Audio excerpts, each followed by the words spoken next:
Law of attraction का जो foundation principle है, that you are the creator of your reality. अगर तुमने सिर्फ इस थॉट को इनफ टाइम्स एंटरटेन कर लिया and this becomes your dominant thought, everything is possible in your life. Ask, believe, receive से पहले है take action, then receive. Right. आप सेल्फ लव के बारे में ज़्यादा बात करते हो. यस. तो सेल्फ लव में इस आपका इंटरेस्ट कैसे आया? So I was in a very bad space जहाँ पे ब्रेकअप हुआ. My partner cheated on me and it was something जिसको लेके हम दोनों श्योर थे कि हमारी शादी होएगी and all of that. और मैं डिप्रेशन में चले गई. डिप्रेशन में जब हेल्प नहीं मिलती है इंसान को तो वो सुसाइडल हो जाता है. That's what happened with me. तो मैंने एक्चुअली एक रात आई थी जहाँ पे मैं इतना रोई और मैंने गूगल करा हाउ टू कमिट सुसाइड. अच्छा. सेल्फ लव तुम फील नहीं कर सकते जब तक हीलिंग नहीं हो रखी. It's like looking at yourself in a mirror and the mirror is dirty and you think you are dirty. But वो डर्ट क्या है? तुम्हारा पास्ट का pain, negative beliefs, trauma, wounds जो तुमने हीलिंग नहीं कर रही है जिसकी. और हील करने का कुछ स्टेप्स है? वन वेरी पावरफुल टेक्निक जिसके ऊपर बहुत लोग बात करते हैं, ho'oponopono. That is the best. मतलब I think the most effective, the easiest one that one can do. कोई टॉप 3 थिंग्स जो लोग अब भी आज जाके करना चालू करें अगर वो अपनी लाइफ में सेल्फ लव को और बढ़ाना चाहते हैं तो? सो पहली चीज़ तो यही कि तुम मैनिफेस्टेशन, आपने बोला मर्सिडीज ये आपका स्टेपिंग स्टोन था, वो आपने कैसे किया? उसके पीछे क्या था, क्या कहानी है? सो और भी कुछ ऐसी चीज़ थी जो हुई है? हाँ, माय मैरिज.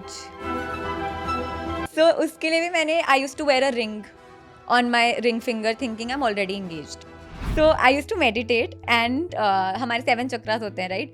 सो मेरा third eye chakra got activated. अच्छा. सो उसकी वजह से मैं बहुत साइकिक बन गई. तो उससे होता क्या, थर्ड आई चक्र जो बोलते हैं उससे जब एक्टिवेट होता है so you become very psychic. मतलब मेरे को विजन्स आने लग गए, मेरे को चीज़ें सुनाई देने लग गई. मेरे को इंट्यूशन आई इन 2021.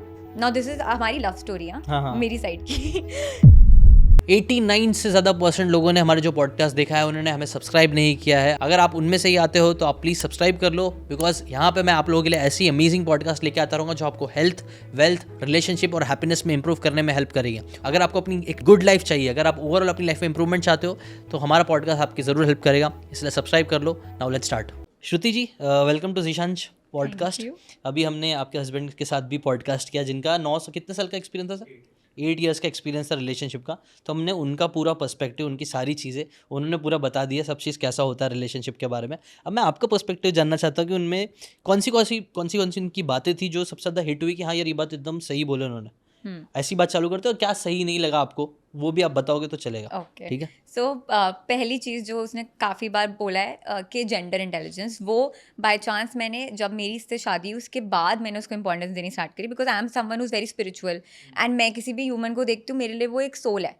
मेरे को वो उसमें मेल फीमेल मैं उस पर्सपेक्टिव से नहीं देखती. एंड इसने बहुत ज़्यादा बोला कि to make this marriage work you have to understand gender intelligence, कि मैं एक आदमी हूँ तो मैं ऐसे सोचूंगा, तू एक औरत है तू ऐसे सोचेगी. So that really help me to make this relationship marriage work better. Because मैं उस पर्सपेक्टिव से नहीं आती थी. मेरे को लगता था कि सब सोल है, इन दी एंड ह्यूमन इमोशंस है, ह्यूमन है सब. बट उसकी वजह से एक साइंटिफिक एंगल मिला कि हाँ, जो उसने बोला कि मैन एक तरीके से सोचते हैं, उनके दिमाग में अगर सेक्स चलता है तो एक उसके पीछे रीज़न है. और लड़कियां अगर इमोशंस, एक इमोशनल अवेलेबिलिटी चाहती है एक रिलेशनशिप में, तो उसके पीछे भी रीज़न है. हम डिजाइंड है ऐसे, हमारे डीएनए में. So that really help me and वो मुझे शादी के बाद, thanks to him, and it's like bang on correct. Right. और कोई बातें जो आपको लगता है सही थी, जो ज़्यादा फोकस करना चाहिए लोगों को अगर उनको अच्छे रिलेशनशिप मेंटेन करने हैं तो? जैसे हमने मस्कुलिन एंड फेमिनिन एनर्जी की भी बात करी. हमने एक बात करी थी जैसे कि फॉर एग्जांपल बैड बॉय और गुड बॉय की, जो नाइस होते हैं. आपके साथ भी ऐसा हुआ है कभी, ऐसा कुछ नाइस लोग जो बहुत ज़्यादा डेस्परेटली आ रहे थे और वो कम्प्लीटली टर्न ऑफ था? Yeah, so I was in a relationship with a guy who was too nice, and for some reason he used to think कि no one can beat him. कि मेरे से अच्छा कोई मिलेगा नहीं. और मेरे को भी लगता था, तभी मैं 3 साल उसको डेट कर रही थी. But towards the and I actually got turned of so much, क्योंकि वो उसकी नाइसनेस में से हैंडल ही नहीं हो रही थी. लाइक हर चीज़ में हाँ हर चीज़ में अग्री करेगा, और मैं उसको भाव नहीं भी दे रही हूँ फिर भी he is coming back to me.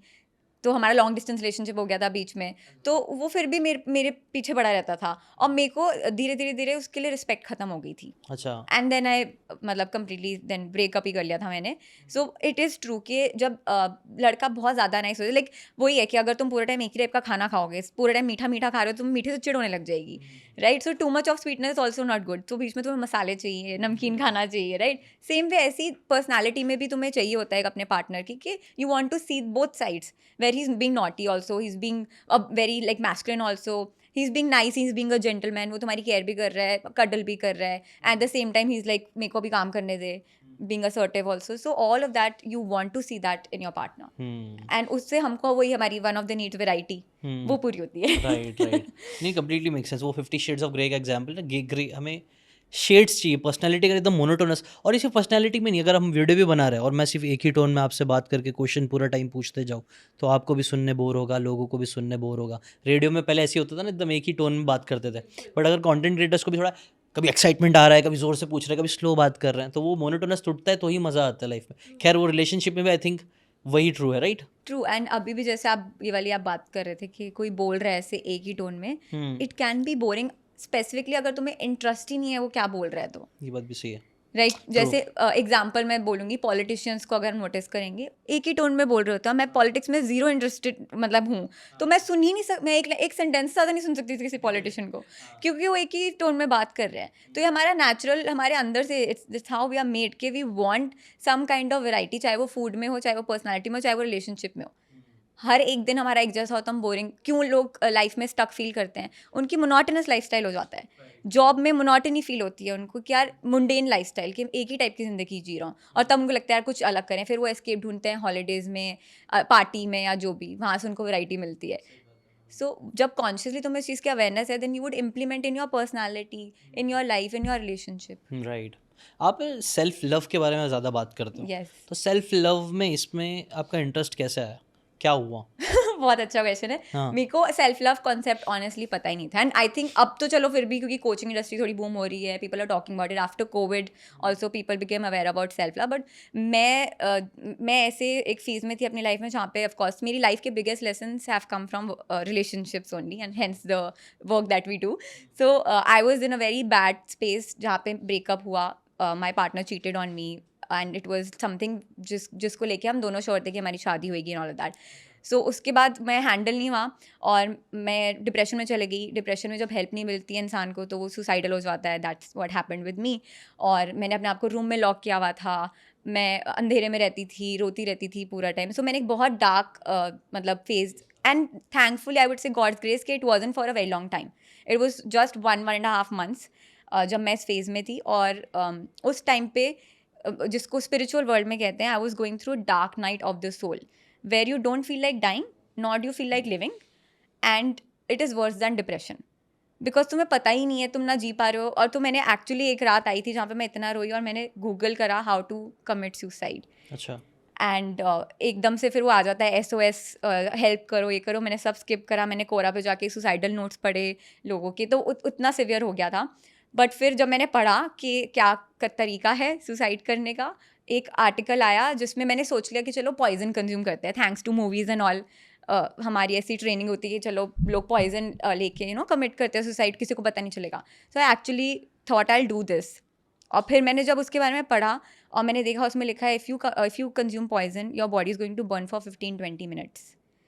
And that thought just like you they made that face, same I felt, how can I tolerate that. और फिर मैंने कहा कि भाई मरना भी आसान नहीं है. And then that was the last time I thought of committing suicide. I realized that I only have one choice, that I have to live. Now you can see इस moment पे where I was in a space where there was so much self-hatred that I wanted to kill myself. Why?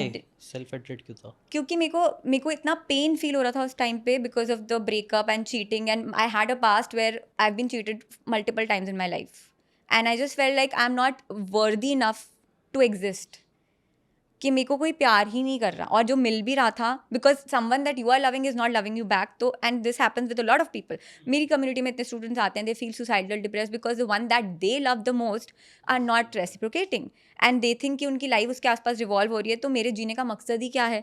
जिसको मैं प्यार कर रहा हूँ उससे मुझे प्यार नहीं मिल रहा है, बिकॉज हम इतने अटैच हो जाते हैं उस इंसान के साथ. So same happened with me. और दूसरा पर्सपेक्टिव ये था कि I was putting my family into so much pain. I literally like, मेरे पापा एक बार खाना लेकर आए, मैंने ऐसे हाथ उनका करा, खाना ज़मीन पे गिरा, and I was becoming violent with my family. So वो देख के मुझे लगा I am the root cause of everyone's pain. So this is the reason I don't think I don't have any reason to live. मतलब कि मेरे को existential crisis हो रहा था. अच्छा. कि मैं क्यों हूँ जिंदा. मीनिंग क्या है, वर्थ क्या है मेरी मतलब लाइफ का. तो this is the reason where I went into complete self hatred. So उसके बाद वही स्प्रिंग इफेक्ट की तरह I became a self love coach, क्योंकि मेरी जर्नी स्टार्ट हुई. I started meditating. उस अगले दिन फिर ये सारी चीज़ें अपने आप होने लगी. देन आई अगेन से like it was purely God's grace के 1.5 महीने ये पूरा फेज था. 1.5 महीने के बाद I was completely out of it. I started my YouTube channel, I started working on myself, did programmes, coaches, इधर उधर जो जहाँ से ज्ञान मिल रहा है, बुक्स पढ़ी, सब. बट वो चेंज आया कैसे, मतलब आपने बताया थोड़ा सा, बट मैं चाहता हूँ कि इसके ऊपर और थोड़ा सा हम डिटेल में डिस्कशन करें, क्योंकि कई सारे लोगों की लाइफ ऐसी होगी, मे बी डिप्रेशन में होगी, मे बी एक नेगेटिव फेज में होगी, बट ना वो एक मूवमेंट आता है. टोनी रॉबिन्स भी इसके बारे में बात करते हैं ना. कई बार हमें लगता है चेंज बहुत टाइम बाद चेंज आता है, बट नहीं, इट्स इंस्टेंट में आता है. It's a moment. It's a movement. आप डिसाइड करते हो, आपने बोला एक मूवमेंट आपने डिसाइड किया कि बस आगे. तो इसके बारे में थोड़ा सा और इलेबरेट करके समझाओगे क्या मूवमेंट था वो, ताकि लोग भी जो इसमें देख रहा है वो भी शायद वो चेंज ला सके. ओके. सो मेरे केस में बिकॉज मैं इतने एक कहते हैं कि when you hit the rock bottom after that there is no way down, right. यहाँ रॉक बॉटम हिट करने के बाद you always go up. So मेरा वो रॉक बॉटम मोमेंट था जहाँ पे मेरे को रियलाइज हुआ कि I can not kill myself. तो मेरे पास ऑप्शन क्या था? To live. Now to live what do I have to do next. So मेरे दिमाग में बस एक वो थॉट आया कि अब मैं क्या कर सकती हूँ जिंदा रहने के लिए. फिर मुझे लगा, बैक ऑफ द माइंड मुझे पता था कि यार मेडिटेशन एक ऐसी चीज़ है जो मैंने सुना जिससे शांति आती है. Let's give that a try. So I just started 15 minutes of meditation, क्योंकि मेरे को एक वो होप दिखा, बस एक होप. उस टाइम एक्चुअली डिप्रेशन में लोग जाते हैं, उसका सबसे बड़ा रीज़न जो है, the emotion behind depression is hopelessness. You don't have any hope. Hope है तो बंदा जिंदा रह सकता है. जो बंदा जिंदगी और मौत के बीच में वेंटिलेटर्स पे भी अगर उसको होप है, he can come out of it if it's written, right. So एक होप जब चला जाता है फिर कुछ नहीं हो सकता. सो मेरे को होप दिखा and after that it changed, मतलब everything change for me. Right.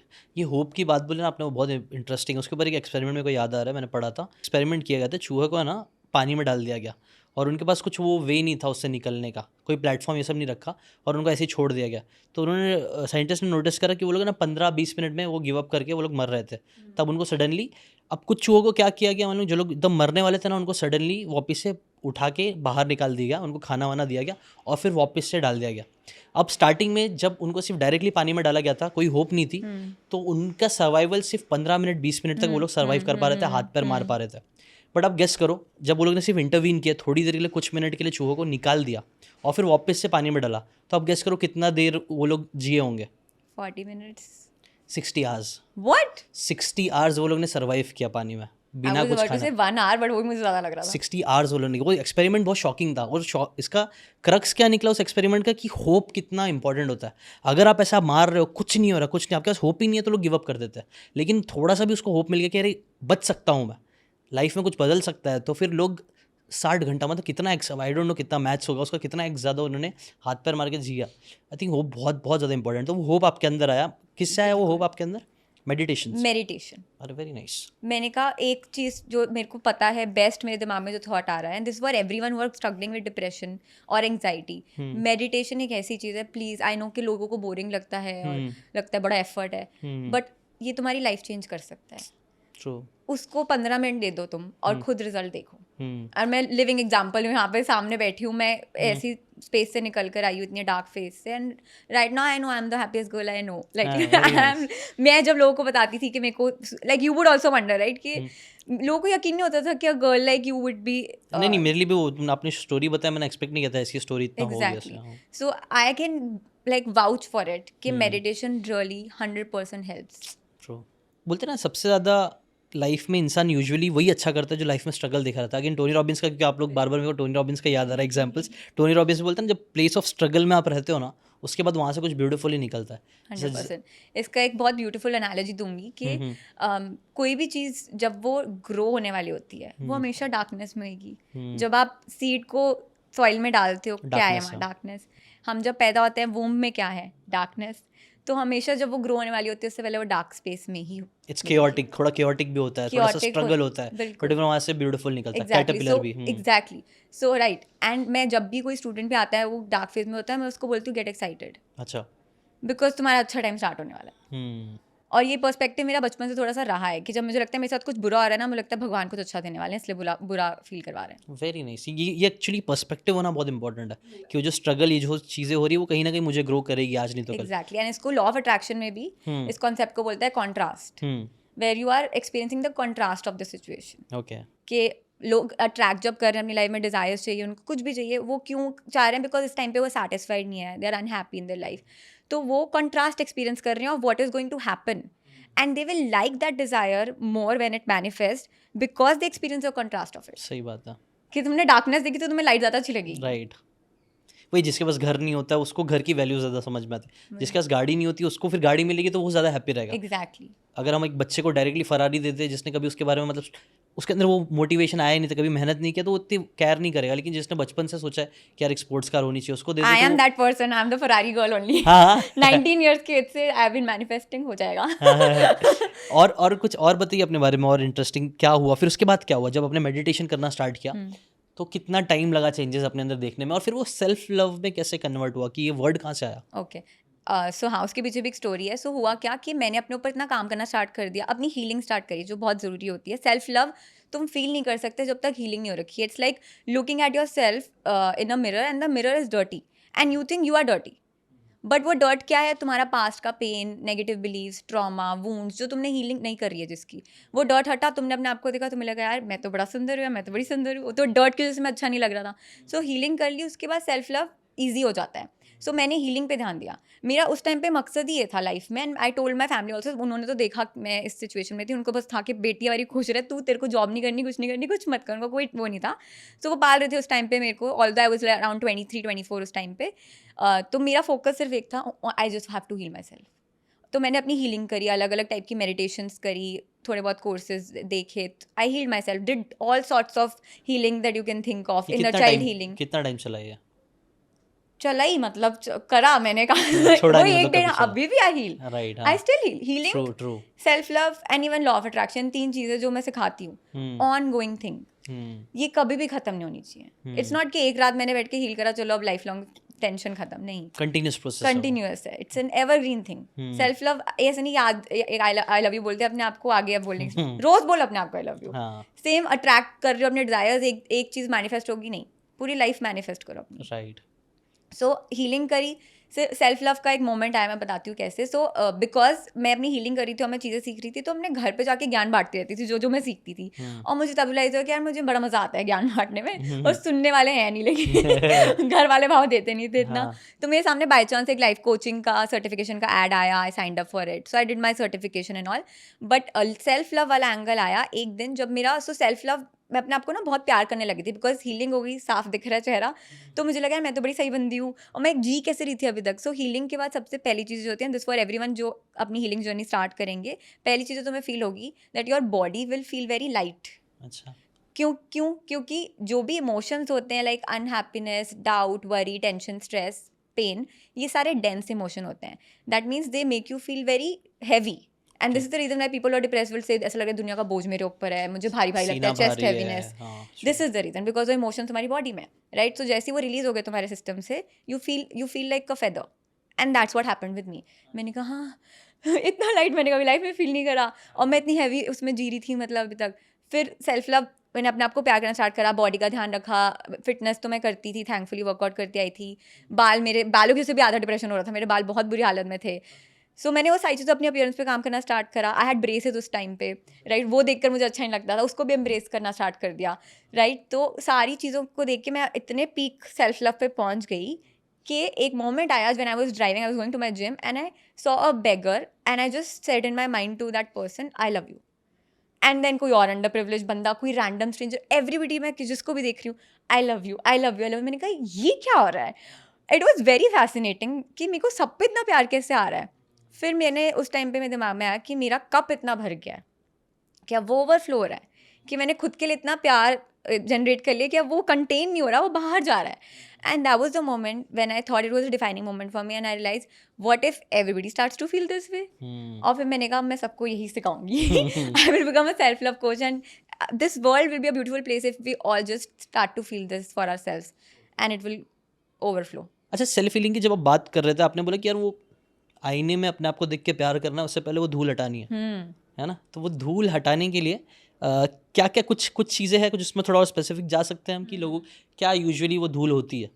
So वो धूल ये है कि तुम्हारे पास्ट में सपोज तुम पे, जैसे मेरे केस में था, मेरे पे चीट किया हुआ था, तो मेरे को मेरे बिलीफ सिस्टम बन गए कि यार आई am not good enough, I am not good looking enough, I am not a keeper, I am not a good girlfriend, मैं प्यार के वर्दी नहीं हूँ, और फिर मेरे को पेन बहुत फील होता था. सो ऐसे हमारी सबकी लाइफ में कुछ ना कुछ पास्ट रेफरेंसेस होंगे. चांसेस आर कि बचपन में तुमको, चाइल्डहुड में तुम्हारे पेरेंट्स ने भी फील कराया है कि तुमको प्यार नहीं देते थे, टाइम नहीं देते थे, तो तुम्हारे दिमाग में नेगेटिविटी क्रिएट होती रहती है. बहुत सारे एक्सपीरियंस होते हैं, मे बी किसी ने बुली करा हो तुमको, कलीग्स ने तुम्हारे साथ बुरी तरह बिहेव करा हो, या तुमको पूरा टाइम ऐसे फील कराया जाता था कि तुम डिफरेंट हो, यू डोंट फिट इन. बहुत मल्टीपल तरीक़ों से हमारे पास्ट में इतनी सारी चीज़ें हो रखी होती है जहाँ पे हमको कहीं ना कहीं पेन या हर्ट फील हुआ है. And sometimes we would feel that we don't belong here, sometimes हमको मतलब रिलेशनशिप में जहाँ पे हमने इतना अपना 100% दिया है वहाँ हमको 10% भी नहीं मिला. सो कितने रेफरेंसेस हमारे दिमाग में होते हैं जहाँ पे हमको लगता है कि यार we are not good enough. And मेरा सबसे बड़ा यही बिलीव था, I am not good enough. जो सेल्फ एस्टीम लो था. हाँ, सेल्फ एस्टीम लो था, सेल्फ वर्थ लो था, डिजर्विंगनेस नहीं फील होती थी. तो मेरे को लगा कि यार मैंने जब इन चीज़ों पे काम करा तो मुझे लगा कि यार मैं तो बहुत ही सही थी, मुझे तो फील कराया गया ऐसा. And this is the problem with majority of people, they don't realize that all the power is within and they are perfect just the way they are. हमारी कंडीशनिंग ऐसी होती है, हमारे एक्सपीरियंस ऐसे होते हैं जिसकी वजह से हम अपने बारे में ऐसा फील करने लगते हैं, क्योंकि हम पैदा तो नहीं हुए थे इस थॉट के साथ. We were not born depressed, we were not born thinking we are not good enough. We felt this by other people, by their opinions, by their treatment towards us, their behavior towards us, right? और वो उस चीज़ को लेके हम क्या करते हैं, self judgement and self criticism. So ये सारी चीज़ें हमारे अंदर कहाँ, हमारी बॉडी में जाके स्टोर हो जाती है. एवरीथिंग.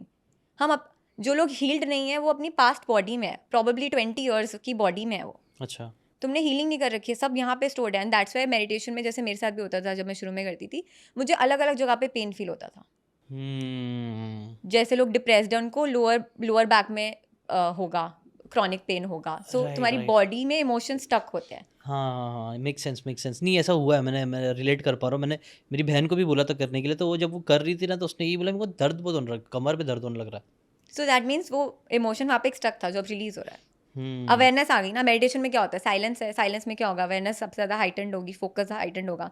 एक्चुअली में अभी भी हो रहा होगा, बट मेडिटेशन में इतना ज़्यादा हाइटेंड है तुम उसको फील कर पा रहे हो, अवेयरनेस में आ गया वो.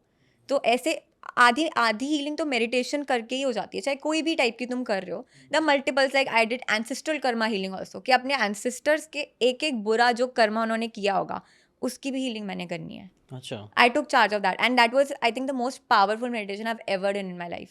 I cried after that. Okay. It was so powerful.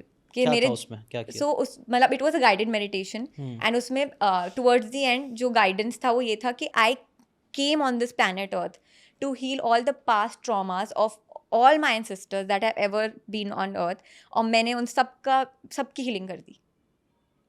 तो वो इतना पावरफुल मुझे लगा. एंड आई थिंक मतलब अब ये तो थोड़ा मैं चलो नेक्स्ट लेवल चलेगी अपनी जर्नी में हीलिंग की, सब को शायद रेजोनेट ना करे चीज़, बट बहुत सारे लोगों को जैसे अबैंडनमेंट इश्यूज होते हैं, इनर चाइल्ड हीलिंग की जरूरत होती है. ये तो बेसिक है, ये तो यूट्यूब पे just go and find videos. क्या होता है इनर चाइल्ड हीलिंग? कैसे? तो इनर चाइल्ड इज बेसिकली जब तुम्हारे को बचपन में या तो प्यार नहीं मिला है, या जब तुम वूम्ब में थे उस टाइम पे इश्यूज तुम्हारे पेरेंट्स में हुए हैं, मदर साइड से कोई ट्रॉमा है, तो वो सब तुम्हारा जो इनर चाइल्ड होता है उसको basically in one word if I have to say, you didn't feel loved. मतलब तुमको लव नहीं मिला है, इसके जैसे तुमको तुम्हारा जो इनर चाइल्ड है ही और शी इज़ हर्ट. तो जब कोई पार्टनर आता है वो हमको प्यार करता है रिलेशनशिप में, हम उसको रिसीव नहीं कर पा रहे होते हैं बहुत केसेस में. It's because your inner child is not healed. अच्छा. सो इनर चाइल्ड, बच्चा क्या है, उसको प्यार चाहिए होता है ना, छोटा पपी की तरह होता है प्यार चाहिए, बस प्यार दो. नहीं मिला तो इनर चाइल्ड हीलिंग करने की ज़रूरत है. तो इसका कुछ सिम्टम्स है, कुछ ऐसा लोग देख के समझ सकते हैं कि यार शायद से इनर चाइल्ड हमारा हील नहीं हुआ है, इस वजह से ये प्रॉब्लम हो रही है? कुछ ऐसा केसेस आपने नोटिस किया? हाँ. सो जैसे मेरे पास बहुत सारे स्टूडेंट्स आते हैं, तो जब वो मेंशन करते हैं कि उनको पेरेंट्स से इंपॉर्टेंस नहीं मिली है या प्यार नहीं मिला है, सो बहुत हाई लाइकली कि उनको इनर चाइल्ड हीलिंग की ज़रूरत है. और इवन रिलेशनशिप में अगर उनका पार्टनर जो है उनको प्यार दे रहा है और उनको लगता है it's not enough, again chances are, because तुम्हें वो दे भी रहा होगा बट तुम्हें वो फील नहीं होगा क्योंकि तुम रिसीव नहीं कर पा रहे हो उसको. मिलना नहीं है, हाँ. एग्जैक्टली मतलब ट्रांसमिट हो रहा है बट वो रिसीव नहीं कर पा रहा है इंसान. एग्जैक्टली तो वो क्यों होता है ऐसा, क्यों? क्योंकि बचपन में प्यार नहीं मिला इसलिए. एग्जैक्टली क्योंकि वही ना हमारा एक तरह से हम कंडीशन हो जाते हैं इन अ वे कि हमें कितना भी प्यार मिले हमें वो इनफ नहीं लगेगा, बिकॉज जिससे हमको चाहिए था उससे हमको नहीं मिला हमारे parents. So that in that case you need to do inner child healing. So I have also done inner child healing. या बचपन में तुमको स्कूल में भी, बचपन में जब आसपास हमारे मतलब क्योंकि बचपन में तो लोगों को अवेयरनेस नहीं होती है ना, कुछ भी किसी को भी बोल देते हैं. बुली इतने लोगों के साथ हुआ होता है. मेरे को बोलते रहते थे, मेरी छोटी सी आई थी, चुया चुया करते रहते थे मुझे. उस टाइम पे तो बंदा हंस देता है बट हमको सबकॉन्शियसली अफेक्ट हो रहा होता है, because first 7 years of your life are the most crucial, जब तुम्हारा subconscious most receptive to everything.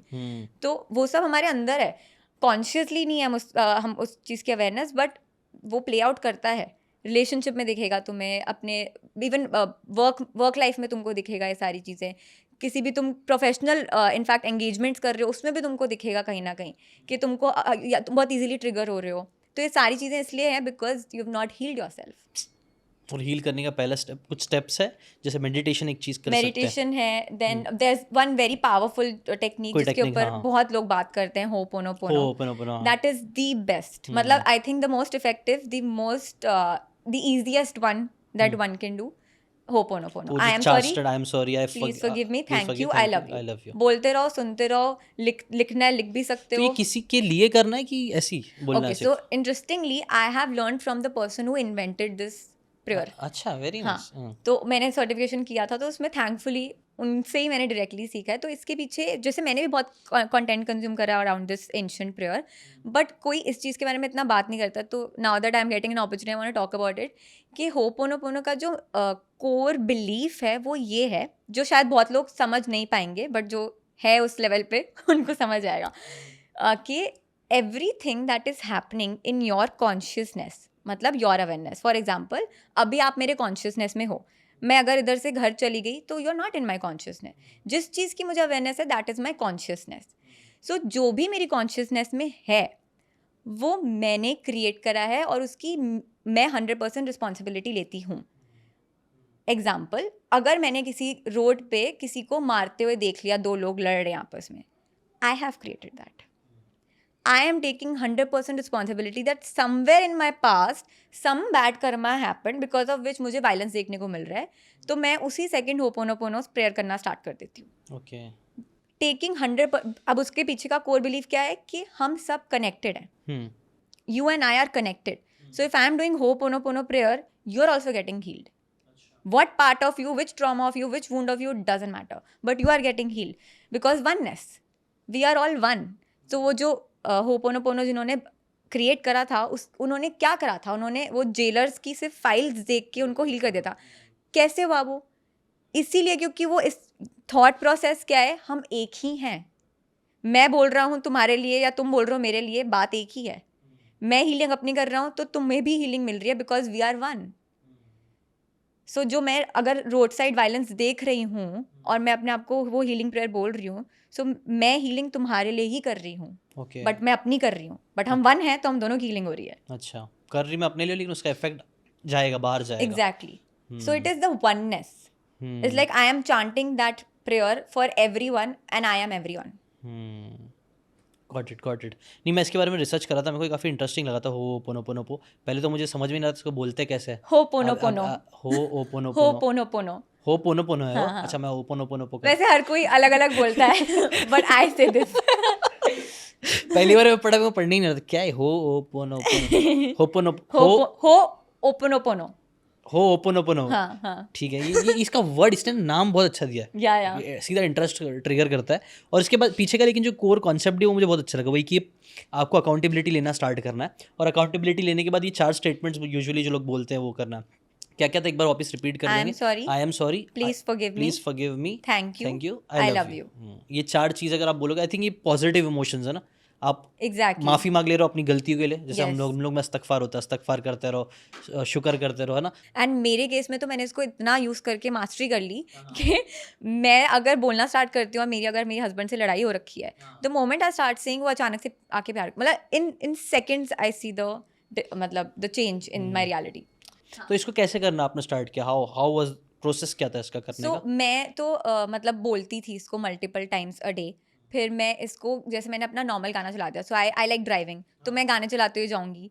गाने चल रहा है, कोई भी बॉलीवुड गाना चल रहा है, उसमें मैं इसके साथ मैच कर दूंगी उसकी बीट्स के साथ, और मैं बोलती हुई जाऊंगी, आई am sorry, please forgive me, thank you, I love. So the thing is, and this for everyone watching, जो ये जर्नी होती है ना ट्रांसफॉर्मेशन की, सेल्फ लव, हीलिंग, या कुछ भी बोल लो, कुछ भी तुम सीख रहे हो लाइफ में, it should always be fun. लोगों को लगता है भाई काम करना है, अपने ऊपर पर्सनालिटी पे काम करना है, कॉन्फिडेंस इश्यूज ये वो, तो उनको इतना एफर्ट लगता है ना इसमें, और लगता है कि यार मेहनत है मेहनत है. The moment you use the word काम करना है, एफर्ट डालने हैं, उनको बोरिंग लगता है या उनको रेजिस्टेंस आ जाती है.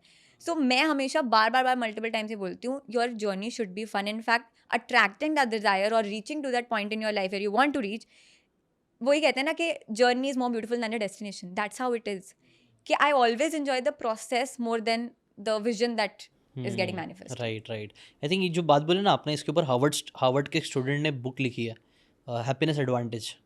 तो वो यही नोटिस कर रहे थे कि यार कई सारे लोग का सपना होता है हार्वर्ड में काम करेंगे, मतलब उसमें एडमिशन मिल जाए लोगों के लिए, वही खुशी रहती है. लेकिन जब उनको हार्वर्ड में एडमिशन मिल गया ना, तो वो तो खुश थे, बट वो नोटिस कर रहे थे कि बाकी सारे जो भी उनके पियर्स थे ना, वो लोग बहुत सैड थे, वो लोग क्रिप करते रहते थे, रोते रहते थे. तो उन्होंने स्टडी करना चालू किया, और उन्होंने स्टडी करके नोटिस किया कि यार जो लोग जो बहुत क्रिप भी करते थे ना, उनके मार्क्स भी खराब आ रहे थे. लेकिन जो लोग हार्वर्ड में पढ़ने को एक एस्टीम चीज़ समझते थे, और वो लोग बोलते थे मज़ा यार, कितनी अच्छी अपॉर्चुनिटी मिली है मेरे को, वो लोग के मार्क्स वार्क्स भी अच्छा आ रहे थे, उनके भी खुद के मार्क्स अच्छा आ रहे थे. तो उसके ऊपर उन्होंने पूरी बुक लिख डाली, हैप्पीनेस एडवांटेज. कई बार लोगों को लगता है ना कि हमें सक्सेस मिल जाएगा, ये मिल जाएगा, तब खुशी आएगी. उनकी पूरी बुक ने उन्होंने ये समझाने की कोशिश करी कि भाई तुम खुश रहो, ये सारी चीज़ें ऑटोमेटिकली होते रहेगी. एग्जैक्टली. इनफैक्ट मेरा, जब मैं सेल्फ लव की पूरी जर्नी स्टार्ट हुई थी, तो मैं इतनी एक्साइटेड जॉयफुल स्टेट में थी कि मैंने सोचा कि I will be the happiest person on this planet. और like I set that as a goal. What a goal. मतलब ये तो मेरे हिसाब से मेरा भी, सबका होना चाहिए, जितने भी लोग हैं ना, ये अपना लाइफ में ये गोल रखो, मैं ज़िंदगी की सबसे खुश इंसान रहूँगी या रहूँगा. आई थिंक इससे ब्यूटीफुल और कोई गोल हो ही नहीं सकता है. क्योंकि हम, ठीक है, एक बंदा फरारी चला, हमको लग रहा है कि वो उससे खुशी मिलेगी, लेकिन लोग फरारी लेने के बाद रोते हैं. इंडिया में तो और ही ज़्यादा रोएंगे, रोड्स ख़राब है, उसका मेंटेनेंस जाएगा, ये सारी चीज़ें. बट हमें लगता है वो मिल जाएगा तो खुशी आएगी. लेकिन यार खुशी आप आज से ही रह सकते हो. अभी ये पॉडकास्ट देखते थे आप फील कर सकते हो अच्छा, और वो अच्छा फील करोगे तो क्या होगा, आपकी एनर्जी बदलेगी. फिर लॉ ऑफ अट्रैक्शन में क्या है, एवरीथिंग इज अबाउट एनर्जी. आपकी एनर्जी अपलिफ्ट होगी तो आप पॉजिटिव चीज़ें अट्रैक्ट करोगे, आप खुद भी करोगे, एक्शन लोगे. एग्जैक्टली. सो इसके ऊपर my own personal story I can share, because you talking about Ferrari, also that's my dream car. हाँ. बट स्टेपिंग स्टोन मेरे लिए था मर्सिडीज, अच्छा. जो मैंने मैनिफेस्ट करी. अच्छा. अब इसकी मैं खुद की बताती हूँ स्टोरी. हाँ. मैनिफेस्टेशन पूरा डिटेल में अभी एक्सप्लेन नहीं कर रही, बट मैं ये बता रही हूँ व्हाट यू आर सेइंग, जो हैप्पीनेस कॉन्टेक्स्ट में, कि मेरे को जब मैं मैनिफेस्ट कर रही थी, तो I used to have a lot of fun in the process. जो मैं टेक्निक्स लगाती थी या जो भी, जब वो आई, एक दिन लगा, एक मोमेंट, एक्चुअली बताऊँ तो एक मोमेंट था जहाँ पे मैंने एक मोमेंट के लिए रिच फील करा. मेरे हाथ में स्टेयरिंग था, मर्क का लोगो बना हुआ है, और साइड में आईफोन पड़ा हुआ है. ना मेरे पास लाइफ में कभी आईफोन था, ना मर्सिडीज थी. अच्छा. एक मोमेंट था, मैंने कहा आई डिड इट, बस खत्म. उसके बाद मैं चिल हूँ. कल को मेरी लाइफ में वो चली भी जाए, it's I am fine, because मैंने उसको मैनिफेस्ट इतनी तरीके से करा है कि मैं हमेशा attachment, and this is maybe we can talk a little bit about this also, कि मैनिफेस्टेशन होता कब है और एफर्टलेसली कब होता है, is when you are attached but detached at the same time. And actually life में भी हमारा गोल क्या होना चाहिए, मेडिटेशन क्या सिखाता है, that you are everything and nothing at the same time. That is the right balance, that is the sweet spot. इसको हाँ मैं पैराडॉक्स ऑफ लाइफ बोलता हूँ. ये पैराडॉक्स ऑफ लाइफ है. कई बार वही लोग अच्छे लीडर्स बनते हैं जिनको लीडर बनना ही नहीं होता. पैसे कई बार वही कमाते हैं जो ज़्यादा पैसे के बारे में नहीं सोचता है ना. हाँ, ऐसा कई बार सही आपको ना बात ये अगेन ये डुअलिटी भी मैच कर रहा है, काइंड ऑफ थोड़ा Kind of. आइडिया कि ना डिफरेंस, यिन यांग है ना, अपोजिट अट्रैक्ट. एग्जैक्टली. कोई ऐसा है तो वैसा है, फिर वो दोनों अट्रैक्शन आता है उसमें. Exactly. So manifestation is having it and not having it at the same time. Same time. Beautiful beautiful. तो ये मैनिफेस्टेशन आपने बोला मर्सिडीज, ये आपका स्टेपिंग स्टोन था, वो आपने कैसे कैसे किया, उसके पीछे क्या था, क्या कहानी है? So मैं, मतलब ऐसा था कि मेरे को लगता था कि बिकॉज मेरी फरारी का गोल है. सो आपका मतलब पहले जो बैकग्राउंड था वो मिडिल क्लास था, कम हाँ, था? I used to drive a Maruti की सिलेरियो, वैगनआर, ये सब चलाती थी. So directly first car was Mercedes. Maruti से मर्सिडीज. तो मेरे लिए क्या था, बिकॉज मेरे को पता था फरारी आएगी, and I was very certain from the very first thought जब मेरे को आया था फरारी का, कि यार मैं ले लूंगी, कोई बिग डील नहीं है. तो मुझे लगता था कि यार मैंने फरारी का गोल रखा हुआ है, तो उससे पहले थोड़ी प्रैक्टिस ऑटोमेटिक पे तो होनी चाहिए. फिर मैंने कहा कि मर्सिडीज आ जाए लाइफ में तो उसमें प्रैक्टिस हो जाएगी फरारी चलाने की। और फिर मेरे दिमाग में अब क्या आया, because Ferrari is my dream car, तो उससे नीचे वाली चीज़ क्या हो गया मेरे लिए, बेसिक। तो मैं सोचती थी कि यार मर्सिडीज तो बेसिक है, ये तो बंदे ऐसे ही ले लेते हैं। तो मैं अपने आप को बोलती, अब मैंने उसको अब लोग क्या करते हैं, उनको अपना जो भी गोल होता है उनको वो अपने दिमाग में उसको इतना फार फेस्ट बना लेते हैं कि इम्पॉसिबल लगने लग जाता है उनको। चाहते हो तुम पॉसिबल हो, बट डीप डाउन तुम उसको अपने थॉट्स, जो डोमिनेंट थॉट्स हैं उसके थ्रू तुम उसको फार फेस्ट बना रहे हो कि इतने कोई आसान बात नहीं है, मेहनत करनी पड़ेगी, थोड़ा टाइम लगेगा पर हो जाएगा। ऐसे नहीं सोचना, सोचो कि ये तो एक, और एक्चुअली में for the universe it's like this, time construct है, टाइम एग्जिस्ट नहीं करता फॉर यूनिवर्स। 1 करोड़ रुपए या 1 रुपए दोनों बराबर ही है, हम उस नोट के ऊपर लिख देते हैं तो उसका वैल्यू बढ़ जाती है ना, बट फॉर द यूनिवर्स तो नहीं है। तो यूनिवर्स की नज़र में तो नहीं है, तुम्हारी नज़र में है। एंड एक बहुत ही ब्यूटीफुल एक कोट है इस चीज़ से रिलेटेड कि universe is not in a hurry, you are. Right. So मैं चिल थी, मैंने कहा आ जाएगी डिवाइन टाइमिंग में, मेरे को कोई जल्दी नहीं है। एंड 2 साल मैंने विजन बोर्ड पे अपने लगाया उसको।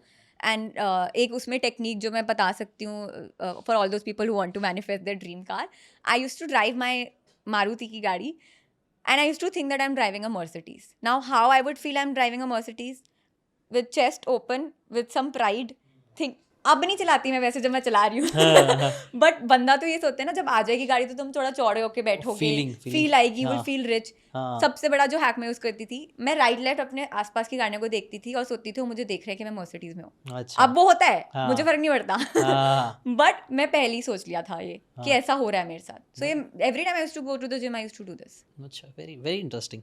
और भी कुछ टेक्निक्स आपने यूज़ किया जो हुआ था, जैसे मर्सिडीज वाला काफ़ी इंटरेस्टिंग लगा मुझे आपका जो स्टोरी था। और भी कुछ ऐसी चीज़ थी जो हुई है हाँ, जो आपने मैनिफेस्ट किया? मैरिज, हाँ। पार्टनर मैनिफेस्टेशन ही सिखाती हूँ मैं अब। हाँ, तो उसके लिए भी मैंने, I used to wear a ring हाँ। On my ring finger thinking I am already engaged. अच्छा। And I used to visualise, मैं लिटरली, अब लोगों को विजुअलाइजेशन बहुत लोग बात करते हैं, मुझे नहीं पता कि किस लेवल पे जाके उन्होंने सीखा है, बट मैं अपने उससे बता सकती हूँ कि जो बेस्ट तरीका है, it is going into the details. 2 चीज़ों का ध्यान है, एक डिटेल्स, दूसरा इमोशंस। डिटेल्स में I used to literally think कि जब मेरी शादी हो रही है तो मेरी मांग में सिंदूर भर रहा होगा, मैं वो इमेजिन करती थी सिंदूर भर गया और नाक पे भी गिर गया क्योंकि उसको शुभ माना जाता है। सो उस लेवल की डिटेल मैं विजुअलाइजेशन में अपने करती थी। सेकंड, इमोशंस, कि I used to involve like जो भी तुम्हारे 5 सेंसेस हैं उनको यूज़ करना। Even for Mercedes I did this, कि अगर मैं गाड़ी का स्टेयरिंग व्हील टच कर रही हूँ कैसा फील करेगा, जब मेरे ऊपर सिंदूर लग रहा है तो वो पाउडर फील कैसा हो रहा। तो उस लेवल पे जाके मैंने प्रॉपर, इट्स लाइक कि तुम्हारी बॉडी के लिए अगर रियल हो गया तो मैनिफेस्ट ऐसे हो जाता है।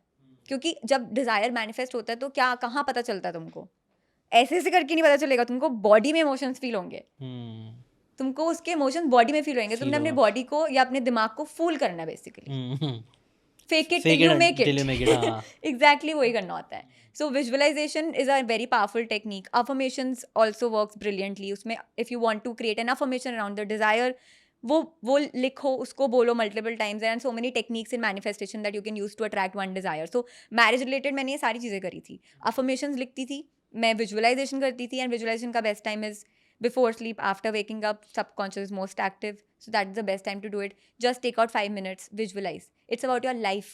If you can't take out 5-10 minutes a day, अपने आप चीज़ें नहीं होंगी। जो वही कहते हैं ना कि लॉ ऑफ अट्रैक्शन में पीपल थिंक इसे सोचना है। यहाँ पे 2 अलग अलग टाइप के लोग लॉ ऑफ अट्रैक्शन का बहुत, मतलब अब तो चलो बहुत पॉजिटिवली देख लें, बट एट अ टाइम बहुत कॉन्ट्रोवर्शियल भी था कि सिर्फ सोच के थोड़ी हो जाता है। एंड मेरे क्योंकि आसपास लोग ऐसे थे, वो बहुत ज़्यादा से बोलते थे। सो ये 2 पर्सपेक्टिव है। तो बहुत लोग इसमें मिस कर देते हैं कि सोचना तो है, of course everything starts with a thought. Literally everything that you see right now, that you can touch and feel, 5 senses से जो भी एक्सपीरियंस कर पा रहे हो, is coming from a thought, right? You also came from a thought of your parents. They wanted to create you. This is coming from a thought. किसी ने mic बनाने के मैंने सोचा तो वो आया है. So हर चीज़ थॉट से आ रही है, that is true. But ask, believe, receive से पहले है take action, then receive. Right. तो एंड ये बुक में भी है सीक्रेट में, बट लोगों को एक्शन लेने में का मन नहीं करता तो उसको उठा, इक्वेशन से हटा दिया। राइट। नहीं, ये अभी भी है। अब मैं आज भी लॉ ऑफ अट्रैक्शन के बारे में बात करेंगे तो बहुत सारे लोग यही बोलते हैं कि नहीं, कुछ फालतू चीज़ें लगती है, बिकॉज वो लोग ने उतना डेप्थ में ये पॉडकास्ट नहीं देखे हैं, या फिर जो लॉ ऑफ अट्रैक्शन सिखाते हैं उनसे सुना नहीं है, या फिर इवन बुक्स के लिए बोलते थे, देखो बोलने वाला आज ही मैं कमेंट में देखा कि यार बुक्स पढ़ने से कोई थोड़ी ना अमीर बनता है, 1 करोड़ कमा लेता है। मैं बोला भाई बुक्स अगर पढ़ोगे ना आपको मालूम पड़ेगा बुक्स में एक्शन लेने ही बार बार वो बोल रहा है आपको, बार बार बोल रहा है कि आइडिया सिर्फ कुछ नहीं है, उसमें एग्जीक्यूट करो। वो प्लान बनाने के लिए आपको क्लैरिटी के लिए ही बोलेगा। लॉ ऑफ अट्रैक्शन भी जो बुक है द सीक्रेट बुक है, उसके अंदर भी एक्शन के बारे में बात हुई है कि जब अपॉर्चुनिटी आएगी तब आपको एक्ट करना है। एग्जैक्टली अगर आप एक्ट ही नहीं करोगे तो अपॉर्चुनिटी आके चले जाती रहेगी और लॉ ऑफ अट्रैक्शन काम नहीं करे। इट्स लाइक यूनिवर्स ने तुमको स्पून में फीड भी कर रहा है, तुमको सब लाके रख दिया, खाना भी दे दिया, फीडिंग भी हो रही है। अब मुंह के अंदर जब चला गया तो चू तो कर लो, च्यू करो, निकलना आपको ही डाइजेस्ट तो कर पड़ेगा। लो, वो एक्शन तो लो। So that is important. लोगों को लगता है ये लॉ ऑफ अट्रैक्शन का ये मिसकंसेप्शन अभी भी है और रहेगा भी, मुझे लगता है, क्योंकि लोग इंटरेस्ट नहीं लेना चाहते। वो लोग पहले कोई एक बिलीव बना लेते ना कि भाई ये सच नहीं है, तो फिर हम क्या करते हैं, लॉजिक ढूंढने लगता है कि क्यों सच नहीं। एग्जैक्टली, मेरे को लगता है ना हर चीज़ बिलीव से स्टार्ट होती है। 100%। कितना भी लॉजिकल इंसान हो ना, पहले उसका एक बिलीव बनता है और फिर वो बिलीव से ना कई बार जस्टिफाई करने लगता है लॉजिक का यूज़ करके। तो लेकिन मैं let's try to be open and understand. मैं तो कई बार यही ट्राई करता हूँ कि सीखूँ, समझूँ, फिर जज करें। बिल्कुल, इस पे मैं भी एक चीज़ बोलना चाहूँगी कि मैं जब सेल्फ लव पूरा वो जो था मेरा, तो उस टाइम पे ना मैं भी सोचती थी कि हम खुद को जज करते हैं या लोगों को जज करते हैं, तो मैंने कहा मुझे जजमेंट वर्ड चाहिए नहीं अपनी लाइफ में। सो मैंने हर किसी को, what you are saying is a very like good thing कि एनालाइज करो। तो मैंने पूरा अपना पर्सपेक्टिव चेंज कर दिया और मैंने कहा कि अगर कोई रेपिस्ट भी है ना, मेरे को उसको भी जज नहीं करना, सही बात है। एनालाइज करो ना उसको भी फिर। So I use to think that person is going through some pain, probably उसका बैड कर्मा इतना पास्ट का है कि उससे ये चीज़ कमिट हुई है ऑफ रेपिंग अ वुमन। ये बहुत इंपॉर्टेंट बात है मेरे हिसाब से। मैंने एक मूवी देखा, प्रिजनर्स। ओके, वो एक थ्रिलर है, सस्पेंस थ्रिलर है, देखना अगर आपको टाइम मिले तो उसके अंदर है ना, बेसिकली होता ही है, स्पॉइलर अलर्ट थोड़ा सा, कि उसमें ना माँ बाप की 2 लड़कियाँ घूम जाती है और माँ बाप बच्चों से बहुत प्यार करते हैं। वो पगला जाते हैं कि उनका बच्चा घूम गया है। तो वो जब घूम जाता है ना, तो उनके घर के बाहर एक वैन होती है और वैन में ना एक आदमी मिलता है। वो आदमी बेसिकली थोड़ा सा अजीब सा रहता है, उसको बोलते हैं उसका 10 साल का IQ है, लेकिन जिसका घूम जाता है ना बच्चा, वो उसके ऊपर ही अक्यूज़ करने लगता है। उसको लगता है इसने, मेरे घर के बाहर यही था, सारे शक इस पे ही जा रहे हैं। तो वो उसको एबडक्ट करता है, उसको ऐसा ऐसा पेन देता है, ऐसा सफरिंग देता है, उसको गर्म पानी से जलाता है, उसको मुंह फोड़ देता है पूरा। और वो 10 ईयर्स का IQ है। क्यों करता है? क्योंकि उसने ऑलरेडी जज कर लिया कि भाई इसी ने चोरी किया होगा। स्पॉइलर अलर्ट, एंड में वो नहीं रहता है। ऑफ कोर्स वो तो समझ आई गया कि हाँ, नहीं होगा वो। नहीं वो नहीं था, बट ऐसा हम करते हैं। ये मूवी में देख के हमको लगा क्या गलत कर रहा है, बट हम भी हर एस्पेक्ट में कई बार लोगों को बहुत जल्दी जज कर लगता है रेदर देन एनालाइजिंग। लेकिन जज करना हमारा काम है ही नहीं, इसलिए सुप्रीम कोर्ट बनी है, हाई कोर्ट बनी है, जहाँ पे लिटरली समझदार लोग महीनों भर डिस्कशन करते हैं कि भाई सच में ये अक्यूज है कि नहीं। कई बार ये फॉल्स न्यूज़ भी फैलती है और लोग मार देते हैं, लोगों की जान ले लेते हैं एग्जैक्टली, जज करके, बट शायद उसने किया भी नहीं था। एग्जैक्टली, कर लिया था तो मारो, अलग बात है, लेकिन आपको पता कैसे चलेगा उसने किया था कि नहीं किया, Exactly. उसके लिए एनालाइज करना जरूरी है। हाँ, ये तो प्रॉपर जजमेंट होगी जो आप बोल रहे हो। हाँ। मैं तो उससे भी छोटे लेवल की बात कर रही हूँ कि हम बंदे को देख के बोलते हैं कि यार ये ऐसा ऐसे कपड़े पहने, ऐसा होगा, ये सब होगा, मतलब हर छोटी चीज पे वो पासिंग जजमेंट। एंड मैं भी एक पॉडकास्ट में देख रही थी कि हमारी इतनी एनर्जी उससे सक हो, वी डोंट राइज दैट। जब हम किसी को जज करते हैं हमारी बहुत ज़्यादा एनर्जी डिप्लीट होती है when we are judging someone. मतलब I have people around me as friends बचपन के, वेरी जजमेंटल, के हर चीज़ पे they have an opinion, they are judging, right. तो मेरे को वही लगता है कि यार free yourself, we are not perfect, how are we putting our self in the situation और इन दैट पेडेस्टियल कि हम किसी को जज कर रहे हैं। ट्रू। हमें नहीं दिया वो भगवान ने पेडेस्टियल, भगवान खुद है नहीं उस सिचुएशन में, वो डिटैच्ड है। तुम्हारे को फ्री विल दे रखा है, तुम करो अपना कर्मा क्रिएट, उस हिसाब से तुम्हें जन्म मिलते रहेंगे। सही बात है। फ्री विल मिला, सही बात है। नहीं, बस वही हमें ट्राई करना चाहिए। एट द एंड हम लोग हार्डवायर्ड है जज करने के लिए, जैसे कि हम पहले भी डिस्कस कर रहे थे, हमारे दिमाग में है, बट हमें ट्राई करना चाहिए। Let's not do it too much, या फिर जिससे कुछ खराब होने लग जाए हमारा है, क्योंकि जजमेंट करने से भी हमारा ही बुरा हो रहा है। आपने बोला ना एनर्जी सकआउट होती है, तो भाई अगर आप जज करते रहोगे तो आपकी एनर्जी नेगेटिविटी की तरफ ही जाएगी। उससे अच्छा छोड़ो उस चीज़ के बारे में, अपनी लाइफ पे फोकस करो, अपने रिलेशनशिप पे, अपनी हेल्थ पे फोकस करो, उसमें पॉजिटिवली काम करो। You are the universe. True, मतलब हम ही है फोकस में, हम ही अपनी पिक्चर के हीरो हैं। हाँ। वो सोचोगे तो तुम्हारी लाइफ बहुत सक्सेसफुल है। जज मतलब लोगों पे फोकस ना, दूसरों पे डाल रहा हूँ, तो तुम्हारा फोकस, तुम डिस्ट्रैक्टेड हो लाइफ में, तुम खुद। एंड ऑनेस्टली बताऊं, जो लोग जज करते हैं, अनफॉर्चुनेटली उनकी प्रॉब्लम ये है, they don't feel good about themselves, and this is the reason why they are judging others, to feel good about themselves. अच्छा लगता है ना जज करके, अपने आप को खुद से तुमने सेल्फ अक्लेम बना दिया, पेडेस्टल पे रख दिया। मैं स्मार्ट हूँ, ये गंदा, ये Exactly. ये अब एक्चुअली कुछ टाइम पहले मैंने एक पॉडकास्ट किया था और जीतू भाई के साथ भी ये चीज़ शायद बात हुई थी कि नहीं पता नहीं, बट वो ना कई सारे क्रिंज कंटेंट क्यों चलता है, ऐसे लोग क्यों चलते हैं, दीपक कलाल क्यों चल रहा है, क्यों उसको लोग कीचड़ में देखते हैं, वो देखते हैं क्योंकि उनको अच्छा लगता है कि यार मेरे से भी गया गुजरा कोई इंसान है जो कीचड़ में अपने आप को डाल रही, क्या बेवकूफ़ इंसान है, ख़राब इंसान है। बट दीपक कलाल की अगर आप नॉर्मली बात करोगे वो सही बंदा है, उसका मतलब बेवकूफ़ नहीं है वो। अगर मैंने उसके पॉडकास्ट आजकल बहुत वायरल हो रहा है उसके क्लिप्स, बहुत स्मार्टली बंदा बात कर रहा है, बट वो ऐसा बन रहा है क्योंकि आपको वो पसंद है। आपको पसंद है कि कोई कीचड़ में जाए, आपको आपसे कोई नीचे लेवल पे कोई है तो जिसको आप देख के जज कर सकते हो, जिसके ऊपर आप 10 कमेंट डाल के अपने बारे में अच्छा फील कर सकते हो। और ये सब चीज़ें हो रही है, ये सब चीज़ें नहीं होनी चाहिए, आइडियली कम होना चाहिए। So I hope after this podcast people will have that awareness that you're ये saying. पॉडकास्ट लेकिन देखेगी इतने, मतलब ठीक है मैक्सिमम 90%। Ripple effect हो सकता है, हाँ let's हो, hope that, let's hope, let's hope that. Let's be positive कि और आ रहा है, चेंजेस आ रहे हैं, ऐसी बात नहीं है। 100%. धीरे धीरे लोग देख रहे हैं, पॉडकास्ट में भी मैक्सिमम तो ऐसी फालतू चीज़ें ही चलती है, बट अब भी लोग अच्छी चीज़ें भी देखते हैं, अपने ऊपर काम कर रहे हैं, अपने ऊपर फोकस कर रहे हैं। खैर हमारा तो एम यही होना चाहिए कि हम धीरे धीरे लोगों को एजुकेट करें, अवेयर करें कि ये सारी चीज़ों पर फोकस करो, अपने ऊपर फोकस करो। Exactly. Be selfish to be selfless. Exactly. हाँ। So अभी मैं इसी के ऊपर आपने जो पॉइंट बोला बहुत अच्छा है कि सी क्या है, अभी मास जो एनर्जी है लोगों की वो लो है, and this is why people like me, energy workers जो होते हैं, आपने एमवी प्रियांक के साथ भी करा था podcast, he was talking about raising your vibration, so that was my ultimate goal as well. अच्छा, कि I am here to raise the vibration. Now कुछ हमें इतने से हैंडफुल लोग चाहिए धरती पे, like you, who are talking good, who are doing good, who are spreading good awareness कि ऐसा होना चाहिए, या पर्सनालिटी डेवलपमेंट, या कोचेस जो भी हैं, इतने से लोग चाहिए और पूरी वाइब्रेशन रेज हो सकती है, राइट? कि वो अवेयरनेस अपने आप, वही जो मैं कह रही थी अभी, रिपल इफेक्ट हो जाएगा।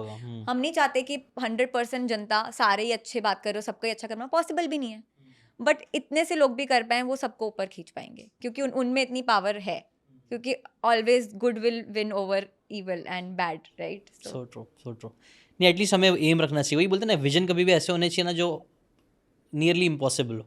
विजन कभी भी इतने बड़े रखो, जो गोल्स ऐसे रखो जो आप सिस्टमेटिकली, मतलब स्मार्ट गोल्स बोलते हैं ना, yes yes yes आप मेजर कर सको उसको, अचीवेबल हो, ये सारी चीज़ें।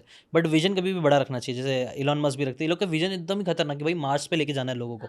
लाइक एक इंसान सोचेगा तो नियरली इम्पॉसिबल लगेगा, लेकिन वो इम्पॉसिबल चीज़ की तरफ काम हमारा करते रहना बहुत ज़रूरी है। बिकॉज तुम नहीं तो तुम्हारे थ्रू कोई और आगे कभी ना कभी तो करेगा ही, राइट। उनकी जो मेहनत हुई है जिंदगी में, शायद कोई और उसको कंपाउंड करके आज नहीं तो कल ऊपर होगा। नहीं, वेरी नाइस। ये इसके बाद हम ये वाले टॉपिक पे भी आ सकते हैं, फेशियल, इसमें कैसे है, फेस रीडिंग पे आप कैसे गए, उसके बाद सेल्फ लव, ये सारी चीज़ें ने काम करी। आपने मैनिफेस्टेशन का भी यूज़ किया, यही सारी चीज़ें थी जिसने लाइफ अपलिफ्ट करी, और भी क्या चीज़ें थी? हाँ, मेजरली ये है कि मैंने लॉ ऑफ अट्रैक्शन के बारे में सीखा, हीलिंग करी, खुद को प्यार करना सीखा, बहुत सारी चीज़ें मैं करती हूँ, अभी भी मैं करती हूँ। Like a lot of people hesitate to kiss themselves, in fact लोग हंसेंगे अभी जो मैंने बोला है ये तो मैं करती हूँ, आई किस माई सेल्फ। जब तुम अपने लव्ड वन को एक्चुअली में करते हो, तुम्हारे पार्टनर को करते हो, जब तुम उस पर प्यार आता है, तो खुद के साथ क्यों कर नहीं कर सकते? खुद को आई लव यू बोलने में क्या दिक्कतें हैं? आई डू दैट एवरी डे। मैं अपने आप को मिरर में देख के आई लव यू, बिल्कुल करो। सो आई डिड दैट, एंड मेरे को रियलाइज हुआ कि यार मैं वर्दी थी, मैं बस अपने आप को समझती नहीं थी। And this is the problem, everyone has lack of self love, and this is why I became a self love coach, because लोगों का awareness नहीं है, and in fact manifestation journey becomes so much more effortless when you are loving yourself, because you feel deserving. इसमें एक चीज़ मैं बस पूछना चाहूँगा, सेल्फ लव आपको लगता है कुछ लोग कुछ ज़्यादा भी करने लग जाते हैं, मतलब इसका एक बैलेंस होना ज़रूरी है ना? हाँ, सेल्फ लव आपका वो ना हो जाए कि आप एकदम सेल्फिश हो गए, या फिर एकदम ऑब्सेशन और नार्सिसिस्ट बनते जा रहे हो, क्योंकि एक एक्सट्रीम में मुझे लगता है सेल्फ लव यहाँ लेके जा सकता है। आई थिंक ये सजेशन बहुत लोगों के लिए अच्छा है, जिन लोगों का सेल्फ एस्टीम लो है, जो अपने बारे में कैरी नहीं कर रहा है। लेकिन कुछ लोग यहाँ पे हो सकते हैं जो भाई ऑलरेडी सेल्फ ऑब्सेस्ड ही है, सिर्फ अपने बारे में सोच रहे, दूसरों के बारे में नहीं सोच रहे, तो उनके लिए क्या बोलना चाहोगे? कैसा इसका बैलेंस कैसा रहना चाहिए? तो ये आपने बहुत सही बात बोली, जब आपने बोला कि सिर्फ अपने बारे में सोच रहे हैं, then it leads, there is a thin line between self love and self obsession, और वो वहीं क्रॉस हो जाती है जब तुम सिर्फ लगा देते हो। When you are only thinking about yourself, then it becomes narcissist or self-obsessive behavior. जो सिर्फ अपना ही सोच रहा है, जो सिर्फ अपना सोच रहे हैं। But beauty of self-love is, और जो मेरी अपनी जर्नी मैंने रियलाइज करा कि I became very spiritual and religious. तो मैंने एक्चुअली में क्या हुआ मेरे साथ, मेरे को खुद से इतना प्यार क्यों हुआ? Because I recognized God inside of me. तो मैं अपने आप के अंदर जो मेरे भगवान है, मैं उनसे प्यार कर रही हूँ। तो अब भगवान तो अनफेयर नहीं होगा ना तो मैं जब सेल्फ लव के बारे में बोल रही हूँ, I am creating win-win situations hmm, always. अच्छा इमीडिएटली में भी समटाइम ना लगे, maybe I am prioritising my mental health, उस टाइम पे मैं नो बोल दूँ किसी अपने फ्रेंड को कि मैं नहीं मिलने आ रही, उसको बुरा लगा उस टाइम पे, बट डीप डाउन आगे जाके इवेंचुअली उसको रियलाइज होगा कि यार ये किसी इंपॉर्टेंट चीज़ या इसका मैं उस टाइम पे इशू था, कुछ भी था, तो इमीडिएटली नहीं वो हमेशा लगता है, but in the end it's always creating a win win situation. But self obsession और नार्सिसिस्ट बिहेवियर जो भी ये सब होता है, that will always lead to a win lose situation in the moment and later on also.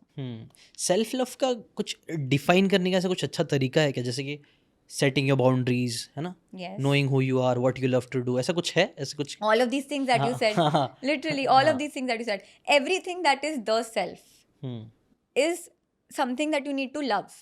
चाहे वो तुम्हारी अपीयरेंस हो, तुम्हारा माइंडसेट है, तुम्हारी बॉडी है, तुम्हारे हाथ है, तुम्हारे पैर है, तुम्हारा बिलीफ सिस्टम है, सबको प्यार करो. उसके बाद जो चीज़ तुम्हें सर्व नहीं कर रही है, रिलीज इट और let go of it with love. Example के सपोज ओके, सो मैं अपना एग्जांपल देती हूँ. मेरे बालों का मेरे को बहुत था, मतलब मेरे बहुत बुरी हालत थी बालों की. तो मेरे को उस टाइम पे डिप्रेशन भी उस वजह, क्या हुआ था? मतलब झड़ रहे थे, एग्जिस्ट नहीं कर रहे थे और बहुत थिन हो गए थे, रफ ड्राई, मैं कुछ भी कर रही थी, बहुत ही बुरी हालत में थे. सो मेरे को, एंड बहुत लोगों को इस जो बॉल्डनेस है, बहुत लोग उसकी वजह से डिप्रेशन में जाते हैं, राइट. तो ऐसी चीज़ें होती हैं. हमारे स्किन एक्ने वाले लोगों को, कितने लोगों को एंग्जाइटी डिप्रेशन होता है, राइट. बचपन में टीनेज टाइम पे बहुत कॉन्फिडेंस एकदम खराब हो गया था एक्ने की वजह से. Exactly. So same similar thing happened with me, and मेरे साथ लाइफ में कभी ऐसा अपीयरेंस रिलेटेड कुछ नहीं हुआ था. सो अभी मैंने रिकॉग्नाइज करा और मैंने अपने बालों को प्यार दिया उस टाइम पे कि यार मैं शायद कुछ ऐसा कर रही थी अभी तुम्हारे साथ, मे बी कलर करा, जो भी करा, एक्सप्लॉइट करा, तो अब तुम्हारी हालत ऐसी हो गई है, आई लव यू, ठीक है. मैंने अपने बालों को प्यार दिया, बट अब मैंने रिलीज करा दिस थॉट कि you are not serving me anymore, I need good hair now. So I started working on that, कि मैंने उनका ध्यान रखना स्टार्ट करा, वीडियोस देखी, हर टाइप की वीडियोस देखी, टेक केयर करी, होम रेमेडीज करी, अलग अलग टाइप, एलोवेरा जेल लगाया, ये करा वो करा, सब करा. सो अब मैंने ऐसा नहीं कि मैंने हेट करा अपने बालों को, सेम इमोशंस के लिए भी हम अप्लाई कर सकते हैं, right.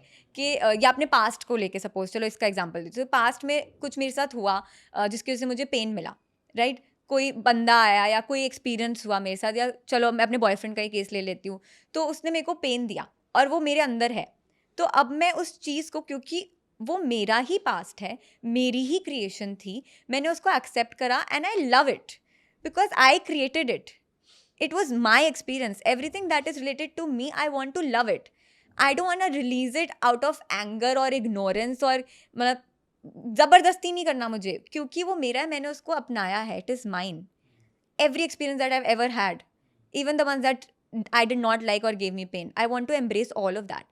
And with love, I release them. That, okay, now the residue of that beautiful relationship that I had in the past, जो उस टाइम तक बहुत अच्छा था, उसका पेन रह गया क्योंकि ब्रेकअप हो गया है, तो उस पेन को अब मैं रिलीज कर रही हूँ, because that is the residue which is not serving me any more, because pain will keep me in bad energies, low energy, it will not serve me. So now I am releasing it with love. तो ऐसे आपने अपने hair के लिए किया? Hair के लिए करा मैं, मतलब मैंने हर चीज़, मैंने रियलाइज करा कि जो एक इमोशन है, हमको लाइफ में कुछ भी चाहिए, क्यों चाहिए? इन दी एंड हाँ अच्छा फील करना है, क्यों? बिकॉज हम इन दी एंड लव फील करना चाहते हैं. Because we love our self, we want good things for our self. Because we love our family, we want good thing for our family. तो घूम फिर के हमको love is at the core of everything, and it all starts here. It all starts with you. If you don't feel love for your self, you will always want it from others. Whatever you are seeking outside is exactly what you are lacking inside.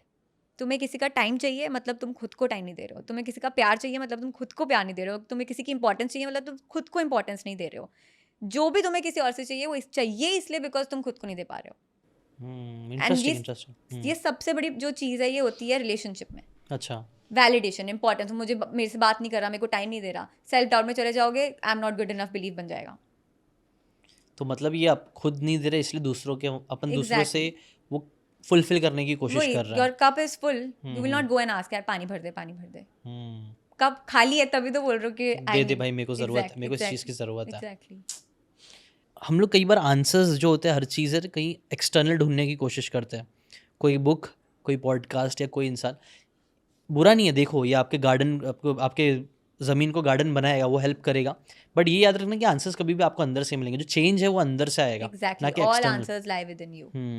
और वो करना I think चालू होगा जब self awareness, self love आपका चालू होगा, आप अपने आप से प्यार करोगे। अपने आप से प्यार एक्चुअली, हाँ, अगर इसको मैं इस तरीके से एग्जांपल दूँ तो अगर हम अपने आप से प्यार करेंगे तो हम अपने आप को सुनेंगे। आप अपने आप को हाँ सुनेंगे तो हम अपने आप को समझेंगे। बट अगर हम अपने आप से एग्जैक्टली नफरत करेंगे तो हम अपने आप को सुनेंगे नहीं, हम अपने आप को इग्नोर मारेंगे, हम बिल्कुल अपने आप से दूर भागने की कोशिश करेंगे। बिल्कुल और मैंने अपने आप इसलिए को अपना प्रोजेक्ट बना रखा है मैं हम्म, मेरे को सही में मजा आता है। मैंने कहा और क्या है मेरे बारे में जो मुझे नहीं पता। हाँ, आई लव माई सेल्फ सो, मैं अपने आप को एक्सप्लोर, अभी भी मैं एक्सप्लोर करती रहती हूँ अपने आप को। ये और मैं पागल हूँ, हाँ, हाँ, मैं पागल हूँ। और मैं जब अपनी वो साइड देखती हूँ मुझे लगता है कि यार हाँ, क्या हाँ, बंदी हूँ मैं लिटरली मैं कितने टाइम तक even till date I look at my self in the mirror, I am like क्या बंदी बनाई है भगवान ने। मैं जितना अपने आप को जान रही हूँ ना, I am following more in love with my self. Right, and जो फीलिंग है ना, इट इज़ लिटरली जैसे, क्योंकि मैंने तो बहुत बार प्यार करा लाइफ में, पति भी है मेरा तो मुझे पता है how it feels to fall in love. It actually felt exactly like that. मैं लव सॉन्ग सुनती थी, मैं खुद को डेडिकेट करती थी। अच्छा, हाँ, उस लेवल पे I felt like I fall in love with my self. वो जो रोमांटिक लव वाली फीलिंग आती है, मेरे को सही में ऐसा लगता था मैं खुद से शादी कर लूँ अगर पॉसिबल है, हाँ, हाँ, इतना प्यार। हम्म, और जब तुम उस स्टेट में रहोगे, डू यू थिंक दैट तुम अपने लिए कोई भी रियलिटी नहीं बना सकते? ऑफ कोर्स इट इज बना पॉसिबल। सकते हो, when you are operating from the emotion of love, everything is possible. Right. और सबसे ब्यूटीफुल बात ये है कि जब आप अपने आप को लव करो तो आप दे सकते हो दूसरों को, जो दूसरा नीड में है, जो अपना कप लेके आके बोल रहे कि भाई मुझे दे दो थोड़ा सा, तो you exactly can share it. Exactly. So in one sentence मैं यही बोलती हूँ कि if you are not able to give your best to your own self, how can you give your best to others? Oxygen mask वाला वही कि air hostess बोलती है खुद को औरों की हेल्प करने से पहले खुद को पहले खुद ऑक्सीजन को मास्क ऑक्सीजन दो, राइट। दूसरों की हेल्प करने के चक्कर में खुद भी बेहोश होंगे, उसको भी कर दोगे। Exactly exactly. राइट। तो इसके लिए कोई टॉप 3 थिंग्स जो लोग अब भी आज जाके करना चालू करें, अगर वो अपनी लाइफ में सेल्फ लव को और बढ़ाना चाहते हैं तो? सो पहली चीज़ तो यही कि तुम अपने आप को आई लव यू बोलना स्टार्ट कर दो। ओके, और वो बहुत ईजी है, जब ब्रश करने जाते हो उस टाइम पे शक्ल देख ली अपनी, दैट्स योर क्यू से आई लव। कितनी बार भी बोलना है बोलो। अच्छा, ये हैबिट स्टैकिंग बता रहे हैं, ये habit stacking, atomic habits. The power of habit, atomic habit में बताया गया Yes, कि yes, क्यों yes. मिला आपको, वो ट्रिगर करेगा और फिर उस टाइम पे आप ये हैबिट स्टैक कर सकते हो। Exactly. Very nice. एंड इसी के ऊपर एक और डाल दो फिर, हग योरसेल्फ अच्छा, उसी टाइम पे ओके, करो। मतलब तुम्हें अभी, in fact all the people watching right now, I want everyone to just hug yourself. तुम्हें फील होगा कि तुमने कभी खुद को ऐसे प्यार नहीं करा और तुम्हें लगेगा कि यार I deserve my love the most, more than anyone else in this world. वो एक मुझे ना एंजाइटी, ये सारी चीज़ों का इश्यू हुआ है, हाँ, तो मैंने यूट्यूब पे एक चीज़ देखा था, टैपिंग थेरेपी करके। टैपिंग पता है आपको? टैप करते हैं, टैपिंग, हाँ हाँ। तो वो ना मुझे बहुत होता था, मुझे ना कुछ समझ में नहीं आता, एंजाइटी होती है, कुछ समझ नहीं आता करना क्या है, right, कैसे right. इस फीलिंग से भागे या फिर जो भी है। तो वो टाइम में मैंने टैपिंग किया था, मुझे बहुत सही फील हुआ, बहुत अच्छा इंस्टेंटली रिजल्ट मिला। और उसके अंदर ना यही चीज़ उसने टैपिंग में बोला, I deeply and completely accept my self, I love my self, और ऐसा ऐसा करके टैप करना उसने बोला। तो वो मुझे बहुत पावरफुल चीज़ लगी थी। मुझे पता नहीं था वो इसके पीछे लॉजिक क्या है, कैसे काम कर रहा है, डिडंट न्यू इट। बट अभी जैसे इतने सारे पॉडकास्ट कर रहे हैं, अलग अलग लोगों से बात कर रहे हैं, तो मुझे समझ में आ रहा है कि हाँ यार, सब उसके अंदर एनएलपी भी है, वो एंकर बन रहे हैं, प्लस हम अपने आप को सेल्फ लव कर रहे हैं या फिर अफर्मेशन कर रहे हैं, अच्छा दे रहा है। तो वो सारी चीज़ें एंजाइटी से भी लड़ने में हेल्प करती है। बिल्कुल बिल्कुल। और कोई ऐसे टेक्निक्स आपने भी कुछ नोटिस करा? हाँ, सो मैं एक्चुअली ना, मेरे को ये बात करनी थी कि हमारे 3 चीज़ें हैं हमारी, ठीक है? हमारा माइंड, हमारी बॉडी, हमारा सोल। इन तीनों का ध्यान रखो, life will be sorted. Mind के लिए read books, specifically self help books. मतलब I prefer self help books specifically because अगर हमें ग्रोथ चाहिए लाइफ में तो फिक्शन पढ़ के आई डोंट फील के इतना आता है। सेल्फ हेल्प बुक्स जितनी पढ़ सकते हो पढ़ो। सेल्फ लव के ऊपर भी there are so many books, वो पढ़ो। This is for your mind. For your body, exercise. मतलब लोगों को लगेगा क्लीशे है, बेसिक है, नहीं। बेसिक चीज़ें ही लाइफ में, ABCD नहीं सीखी होती तो सेंटेंस नहीं बना रहे होते ना, तो ABCD पे जाओ प्लीज। सही बात है। सो प्लीज जितना हो सके किसी भी टाइप का form of exercise do it on a daily basis. मतलब मैं सही में बोलूँगी, जो डिप्रेशन से मैं जल्दी से बाहर आई थी, इट इज़ बिकॉज मैं 7-8 साल से वर्कआउट कर रही थी। तो मेरे, क्योंकि वही मैंने जो बोला, इमोशंस हमारे बॉडी में स्टक होते हैं। जब तक मूवमेंट नहीं है, तुम्हारी पूरी पुरानी बॉडी ही है। So movement is very important. Dance करो, एक्सरसाइज, एरोबिक्स, एक्सरसाइज, मूवमेंट्स होना जरूरी है। कुछ भी, जॉगिंग वॉगिंग, कुछ भी। Like I like to do weight lifting and all, so I prefer that, so I do that. Dance is the best anyway, क्योंकि उसमें हैप्पी हार्मोन्स रिलीज होते हैं, right? So anything, at least one thing for your body every day. And third is for your soul, meditation. तुम इन तीनों चीज़ों को feed कर रहे हो, यू आर सॉर्टेड। पेट के लिए तो हम खाना डालते ही है ना, उसमें तो हम क्वेश्चन नहीं करते कि नहीं ज़रूरत है। तो इन तीनों चीज़ों को हम फीड क्यों नहीं कर रहे हैं? सही बात है। और अच्छी चीज़ क्यों नहीं फीड कर रहे हैं? एग्जैक्टली। तो आई थिंक ये टॉप 3 थिंग्स सेल्फ लव का भी यही हो सकता है ना। बिल्कुल बिल्कुल। सेल्फ लव मतलब अपने क्योंकि सेल्फ में ही तो क्या, है, self body, mind soul। Body soul, 3 self आ गया। बिल्कुल। इन 3 चीज़ों के लिए 3 चीज़ें कर लो यार। माइंड के लिए बुक्स पढ़ लो, पॉडकास्ट देख लो, बॉडी के लिए अच्छा खाना खा लो या फिर एक्सरसाइज कर लो, और सोल के लिए आप मेडिटेशन कर Meditation लो, कर लो। स्पिरिचुअलिटी की तरफ चले जाओ। Exactly. मुझे लगता है कई सारे लोग स्पिरिचुअलिटी की वजह से भी बहुत अपलिफ्ट हो जाता है, क्योंकि जब 100%. तक वो सिर्फ एक अलग ही मिलता है स्पिरिचुअल, मैं भी थोड़ा स्पिरिचुअल हूँ और आप भी समझ सकते Yeah, हो, yeah, yeah, वो एक अलग ही फीलिंग आना चालू हो जाती है लाइफ बिल्कुल में। बिल्कुल. खैर, वेरी वेरी ब्यूटीफुल। बट फिर यहाँ से ये सब चीज़ें हुई, फिर आपने कोचिंग भी स्टार्ट की, कब कोचिंग करना अब स्टार्ट किया? हो गया, अब 3 साल के ऊपर हो गया. 3 साल के ऊपर होगा। फिर ये फेशियल रीडिंग ये सब कैसा हुआ, ये कहाँ So, से है? इसकी एक्चुअली ये स्टोरी मैंने इसके बारे में कहीं बात नहीं करी है ना, मेरे से ज़्यादा लोग पूछते हैं कि डिस्कवर कैसे हुआ था. हाँ हाँ So now that you're asking, I'll tell you interesting story है. Because I used to meditate, actually ये story related एक और तरीके से कि एक्चुअली मैं ख़राब नहीं करना चाहूँगी इसको, मैं बताती हुआ क्या था. सो I use to meditate and हमारे 7 चक्रास होते हैं, राइट? सो मेरा third eye chakra got activated अच्छा ऑन इट्स ओन. बहुत लोग ट्राई करते हैं, मेरा गॉड्स ग्रेस हो गया था. अच्छा ओके। सो उसकी वजह से मैं बहुत साइकिक बन गई. तो उससे होता क्या थर्ड आई चक्र जो बोलते हैं, उससे क्या जब होता एक्टिवेट होता है so you become very psychic, मतलब मेरे को विजन्स आने लग गए, अच्छा। मेरे को चीज़ें सुनाई देने लग गई, अच्छा। मैं प्रिडिक्ट करने लग गई चीज़ें, ये होने वाला है ये नहीं होने, मेरे को पता चल जाता था. अच्छा। I became very intuitive, very very intuitive. Okay so मेरे को intuition I in 2021. Now this is हमारी लव स्टोरी हाँ, हाँ. मेरी साइड की. अच्छा सो इन 2021 आई जस्ट फेल्ट कि next year I am getting married. Intuition I and next year I was turning 29. तो मैंने अपनी फैमिली में जाके बोल दिया कि मेरे को लग रहा है मेरी अगले साल शादी हो रही है. तो उन्होंने बोला अच्छी बात है, उम्र तो हो गई है बट लड़का नहीं है. अब इन ट्विस्ट है स्टोरी में कि I was manifesting my ex into my life, ठीक है?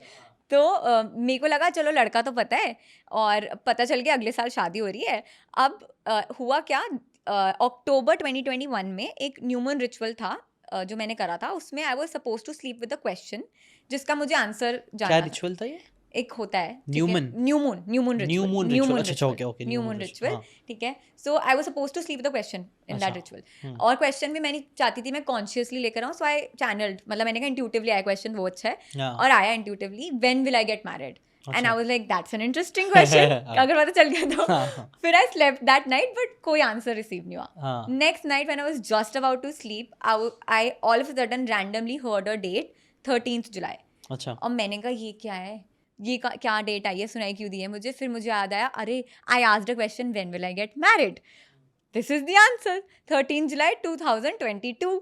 तो मैं बहुत श्योर थी ना, I never doubt my intuition prediction. मैंने लिटरली प्रोफेसी करी थी. अच्छा तो मैंने जाके फैमिली फ्रेंड्स को बताना स्टार्ट कर दिया कि गाइस अगले साल 13 जुलाई 2022 मेरी शादी हो रही है. And nobody believed, of course मजाक उड़ाते थे. मेरी बहन बोलती थी हम लहंगा सिलवा लेते थे तो शादी हो रही है, और कोई लड़का नहीं था. मेरे पापा बोल रहे थे कि पागलों वाली बातें मत कर, ठीक है? कोई बिलीव नहीं करता था, बट आई हैड 100% फेथ. सो उसके 6 मंथ तक कुछ नहीं हुआ, ना कोई लड़का, ना मेरा एक्स, ना कुछ भी नहीं हुआ, ठीक है? 6 months later I met my husband in April, and उसके 5 महीने में by the way we got married. अच्छा August 14th was the date that we actually got married. Now you would wonder कि 13 जुलाई को क्या हुआ. हाँ हाँ सो फर्स्ट टाइम हमने बात करी, 3 घंटे हमने बात करी. तो हमने ऐसी बातचीत में मैंने उसको ऐसे ही पूछा कि by the way what's your date of birth?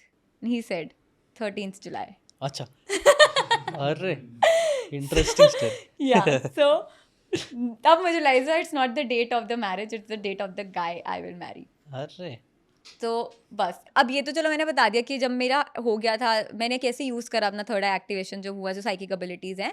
But face reading वाली चीज़ कैसे हुई थी, one of my cousins came to my house and उसको पता था कि मैं बड़ी इंट्यूटिव हूँ. सो वो ऐसी स्ट्रगल करी थी अपनी लव लाइफ में. तो उसने अपने एक्स की फ़ोटो दिखाई, अपनी एक्स की फ़ोटो दिखाई और बोला कि यार बताइए ज़रा ये लड़की कैसी लग रही है, तुझे देखने में क्या अंदर से क्या फीलिंग आ रही है इसको देख के. मैंने देखा और मुझे 3-4 चीज़ें जो लगी ऐसे मेरे को सुनाई देती थी ना चीज़ें, तो मैंने उसकी फ़ोटो देखी और मैंने बोला कि यार ऐसी लग रही है, कनिंग है, ये है वो है. हाँ यू राइट, वैसी है वो बिल्कुल है. तो मैंने कहा अच्छा तो वो मेरे को एक ऐसे बलबॉन था मेरे लिए. मैंने कहा मतलब मैं ऐसे कुछ कर सकती हूँ. Then I started doing this actively. मैंने कहा फोटोज़ निकालो रैंडम लोगों की, हाँ। जिसको मैं पकड़ती थी, देखती थी, मैं बोलती थी फ़ोटो दिखाओ. ऐसे मैंने कम से कम 100 रैंडम फेस रीडिंग करी हैं लोगों की जिनको मैं जानती नहीं हूँ, और हर बार एक्यूरेसी लेवल इंक्रीज्ड. और फिर तब मैं प्रोफेशनली ही करती हूँ with my students, it's a paid session. So I basically tune in to the person's face. So your eyes are the gateway to your soul. So मैं सोल में tune in कर लेती हूँ उसके, and I am able to read the person's energy. अगर उसको depression है मुझे पता चल जाएगा, उसके पास में कोई प्रॉब्लम हुई है, कोई फाइनेंशियल क्राइसिस हुआ है. एक अभी रिसेंटली मैंने करा था, तो उसको मैंने बोला अभी recently you went to a hill station, कहती या जस्ट केम बैक. सो ऐसा कुछ भी लाइक फ्यूचर में कुछ होने वाला है. मैंने बोला था कि next year Jan you are probably going to go solo for a trip, और एक्चुअली में उसका ऐसा हुआ. सो कुछ भी आ सकता है उस सेशन में. ब्लॉकेजेस पता चल सकते हैं, प्रिडिक्शन किसी के लिए. किसी का मैंने बोला कि this is the song that is coming to me, कहता दिस माई फेवरेट सॉन्ग. मैंने अपनी सिस्टर का करा जिसको मैं जानती हूँ, मेरी जुड़वा बहन है, उसका भी करा ताकि मेरे डिफिकल्ट हो, चैलेंजिंग. जुड़ा बहन. I have a twin sister या. सो उस अब होता क्या फेस रीडिंग में मेरे को अपने कॉन्शियस माइंड को साइलेंट रखना पड़ता है. बट मैं अपने किसी नोन इंसान का कर रही हूँ तो कॉन्शियस माइंड मेरे लिए फिर चैलेंजिंग होता है. तो फिर मैंने बोला कि मेरे को फेस रीडिंग करके पता चल रहा है that you are saying who am I, ऐसा कुछ आ रहा है. कहती मैं अभी 2 दिन से अपने आप को ही पूछ रही हूँ. सो ऐसा. तो वो अपने आप डेवलप हुआ. I have not learn this from anyone, it just happened. Okay, तो इसके पीछे मतलब कुछ ऐसा कुछ साइंस है या फिर ये इंट्यूशन का पूरा गेम है? Pure intuition. Pure intuition. Okay, cool. और फिर वो भी चल रहा है अभी आपका, वो भी चलता रहता है? हाँ, मतलब मेरे स्टूडेंट्स आते हैं तो बहुत बार ऐसा होता है कि हम उनको कोचिंग वगैरह करते हैं, बट बहुत सारी चीज़ें होती हैं जो अब व्हाट यू वर सेइंग कि तुम्हारे अंदर तुम्हारे आंसर्स हैं, वो मेडिटेशन में बैठ के तो सुनेंगे नहीं. तो मैं उनके लिए वो काम कर देती हूँ ईजी. और उनको जो भी सुनना चाहते हैं, like sometimes decision that they are not able to make, career का या कुछ भी, या शादी करूँ नहीं करूँ, जो भी. सो मैं इंट्यूटिवली उनको गाइडेंस देती हूँ. Now this is not something that is coming from my perspective, it is coming from their higher self. So I channel their higher. हमारे हायर सेल्फ को, सबका एक हायर सेल्फ होता है. अच्छा, ओके. सो उसको सब पता है, वो वाइस है. तो मैं उनके हायर सेल्फ से लेकर आती हूँ उनके लिए डिसीजन या right guidance message, and that's what help them. Amazing, amazing. और इस जर्नी में आई थिंक आपने काफ़ी सारी जब खुद ने आपने अपने आप को बदला, दूसरों लोगों की भी काफ़ी हेल्प आप कर रहे हो. उसमें कोई ऐसे केसेस है, कुछ ना कुछ ऐसा कोई इंटरेस्टिंग सी स्टोरी याद आ रही है जिसकी लाइफ में काफ़ी इम्पैक्ट हुआ ये आपके टीचिंग की वजह से? हाँ, एक आ रही है बहुत strong. So there was a student जो कि 7-8 थेरेपिस्ट के पास गया था. और बिकॉज आई वाज सुसाइडल ना एक टाइम पे, तो मैं उन लोगों को ज़्यादा प्रेफर करती थी जो सुसाइडल. मैंने कहा ले आओ, दुनिया के जितने लोग सुसाइडल है मेरे पास ले आओ, मैं खुशी खुशी उनको कोच करूँ, because I felt that's my life purpose. And मेरे साथ हुआ इसलिए ताकि मैं लोगों की हेल्प कर सकूँ. सो उसका यही केस था. एंड वो 7-8 थेरेपिस्ट के पास जा चुका था, कुछ नहीं हुआ था. So he booked a coaching call with me, and after 1 coaching call he smiled after 3-4 months. अच्छा. So उसके कुछ दिन बाद, मतलब मैं उससे टच में रहती थी और उसके कुछ दिन बाद उसकी मॉम ने हमारी कम्युनिटी का जो ग्रुप है उस पर इतना लंबा मैसेज बना के भेजा कि यू हैव नो आइडिया कि I am indebted to you, you never feel any bad energy in your life, कभी तुम पे कुछ बुरा ना हो, मेरे बेटा को तुमने ठीक कर दिया. और वो मैं पढ़ के रोई. मैंने कहा कि यार, मतलब दिस इज़ माई रिवॉर्ड कि किसी की मम्मी आके लिख रही है और अपने बेटे को ऐसी सिचुएशन में देखना जहाँ पे वो सुसाइड अटेम्प्ट कर चुका है मल्टीपल टाइम्स. कितना बुरा लगता होगा एक मॉम को, और वो आके लिख रही हैं टेस्टिमोनियल. मैंने कहा मेरा, मतलब मैं तो धन्य हो गई. मतलब मेरे को ऐसा लगा कि this is why I was born. That moment I felt and I was in tears. I will never forget कि किसी मॉम ने आकर ऐसी चीज़ लिखी. तो it's literally God's work that I feel I'm doing and just being used by God. मैं literally हमेशा बोलती हूँ कि I am a channel of God's work. So इसलिए मैं अपने आप को जितना हो सके प्योर रखती हूँ. That's why I go for sattvic food. I don't consume caffeine, no onion garlic, no dairy products. So मैं जितना अपने आप को एक प्योर चैनल, क्योंकि तुम अगर cleansed हो तो एनर्जी से अच्छे से पास होएगी ना मेरे through. So even face reading जो मैं कर पाती हूँ वो उसका भी यही है. I try to keep myself as pure as possible. चाहे food related purity हो या thoughts related purity हो. Because I'm a channel. हाँ, I'm a channel, so I have to be clean. नहीं, make sense. तो ये जब कोई डिप्रेशन या फिर सुसाइडल थॉट वाला बंदा आया आपके पास, तो आपने उनको क्या सजेस्ट किया? कुछ स्टेप्स थे, कुछ जिसने मतलब उसको रिजल्ट्स मिला है obviously, and it was very beautiful. To be honest, ये one of the most rich feeling होती है, मुझे लगता है वो यही है. वो पैसे आते हैं बैंक में क्रेडिट होता है, वो उसका अलग फील होता है. लेकिन ये जो फील है, हाँ, लेकिन इसका जो फील होता है ना कि आप एक्चुअल में कुछ इम्पैक्ट क्रिएट कर रहे हो दुनिया में, आपकी वजह से अगर किसी की लाइफ चेंज हो रही है, मुझे लगता है वो बहुत ब्यूटीफुल होता है. बहुत कम लोग शायद एक्सपीरियंस कर पाते होंगे ये वाली फीलिंग. तो वो तभी मिला जब आपने कुछ अच्छा किया, कुछ सही चीज़ें हुई. तो मैं जानना चाहता हूँ वो सही चीज़ें क्या, क्योंकि कोई अगर है इधर पे डिप्रेशन है या किसी को सुसाइडल थॉट आ रहा है तो उसको भी एक वैल्यू मिल जाएगी, हाँ मैं ये चीज़ें कर सकता हूँ अपनी लाइफ को चेंज करने के लिए. तो कुछ आप बता सकते हो थोड़ा? सो ऑनेस्टली जब मैं कोच कर रही थी उसको, मैं जेन्युइनली बोलूँगी कि it is not most of the times the things that I am saying, it is mostly my energy. अच्छा, ओके.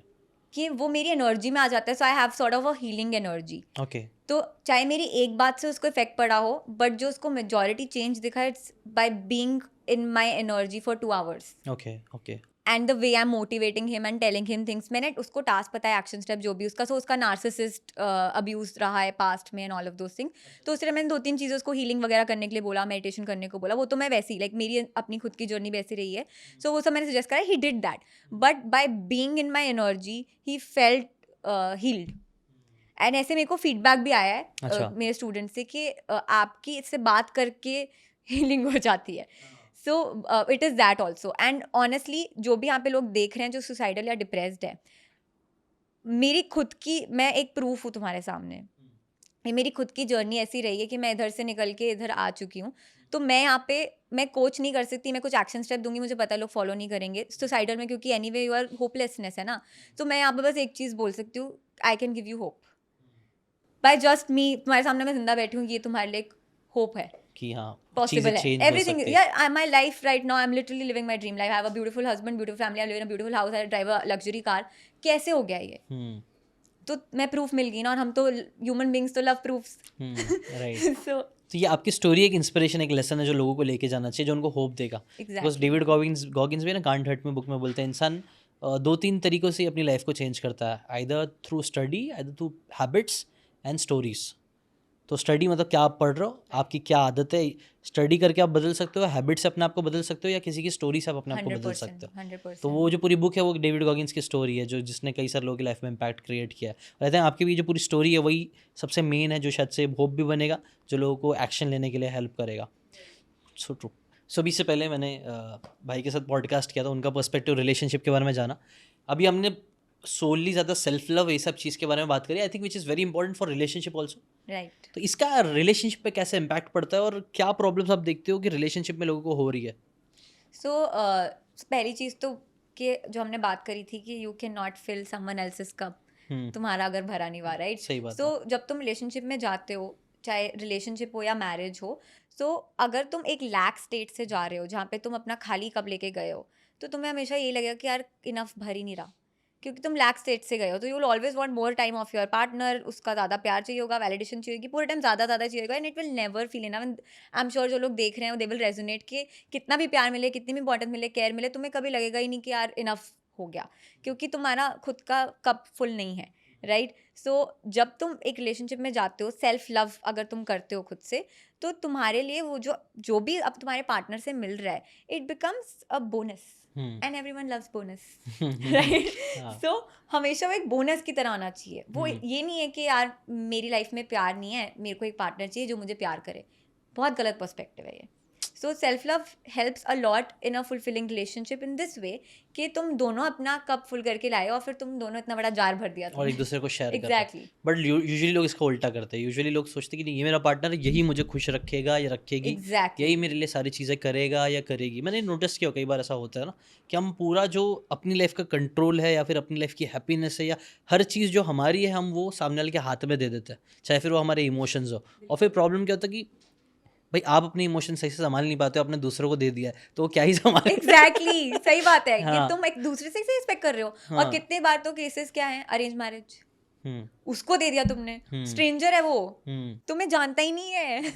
अरेंज मैरिज में तो चांसेस आर कि वो बंदा तुमसे अभी मिला है या बंदी तुमसे अभी मिली है, तो कैसे तुम उससे एक्सपेक्ट कर रहे हो कि तुमको बिल्कुल परफेक्टली मैनेज कर पाए, खुश रख पाए. तुमको खुद ही नहीं पता ये चीज़, what you are saying, how to be happy.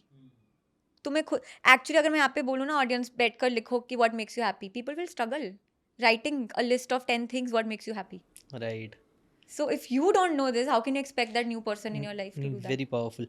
अगर मैं ना ये बहुत सैड रियलिटी आज के टाइम पे कि अगर मैं किसी को ना आज शाहरुख खान की या फिर किसी उनकी फेवरेट इंसान के बारे में बात करने बोला, आपका फेवरेट इंसान कौन है, और मैं बोलूँ उसके बारे में बात कर 15-20 मिनट बात कर लेगा बंदा. लेकिन अगर मैं बोलूँगा भाई अपने बारे में 5 मिनट बात कर, Exactly. फिर लोग और डायलॉग क्या, अरे मैं अपने बारे में क्या बोलूँ, और अपनी की तारीफ करूँ. नहीं, हार्डली कम लोग कर पाते, ये बात सच है. लेकिन अपने बारे में पता होना चाहिए. और जितना अपने बारे में पता होगा हम उतने अच्छा शायद से रिलेशनशिप में भी आ सकते हैं. कमिंग बैक टू रिलेशनशिप के बारे में, भाई की एक पूरी वर्जन थी स्टोरी की कि कैसे कैसे सारी चीज़ें हुई थी.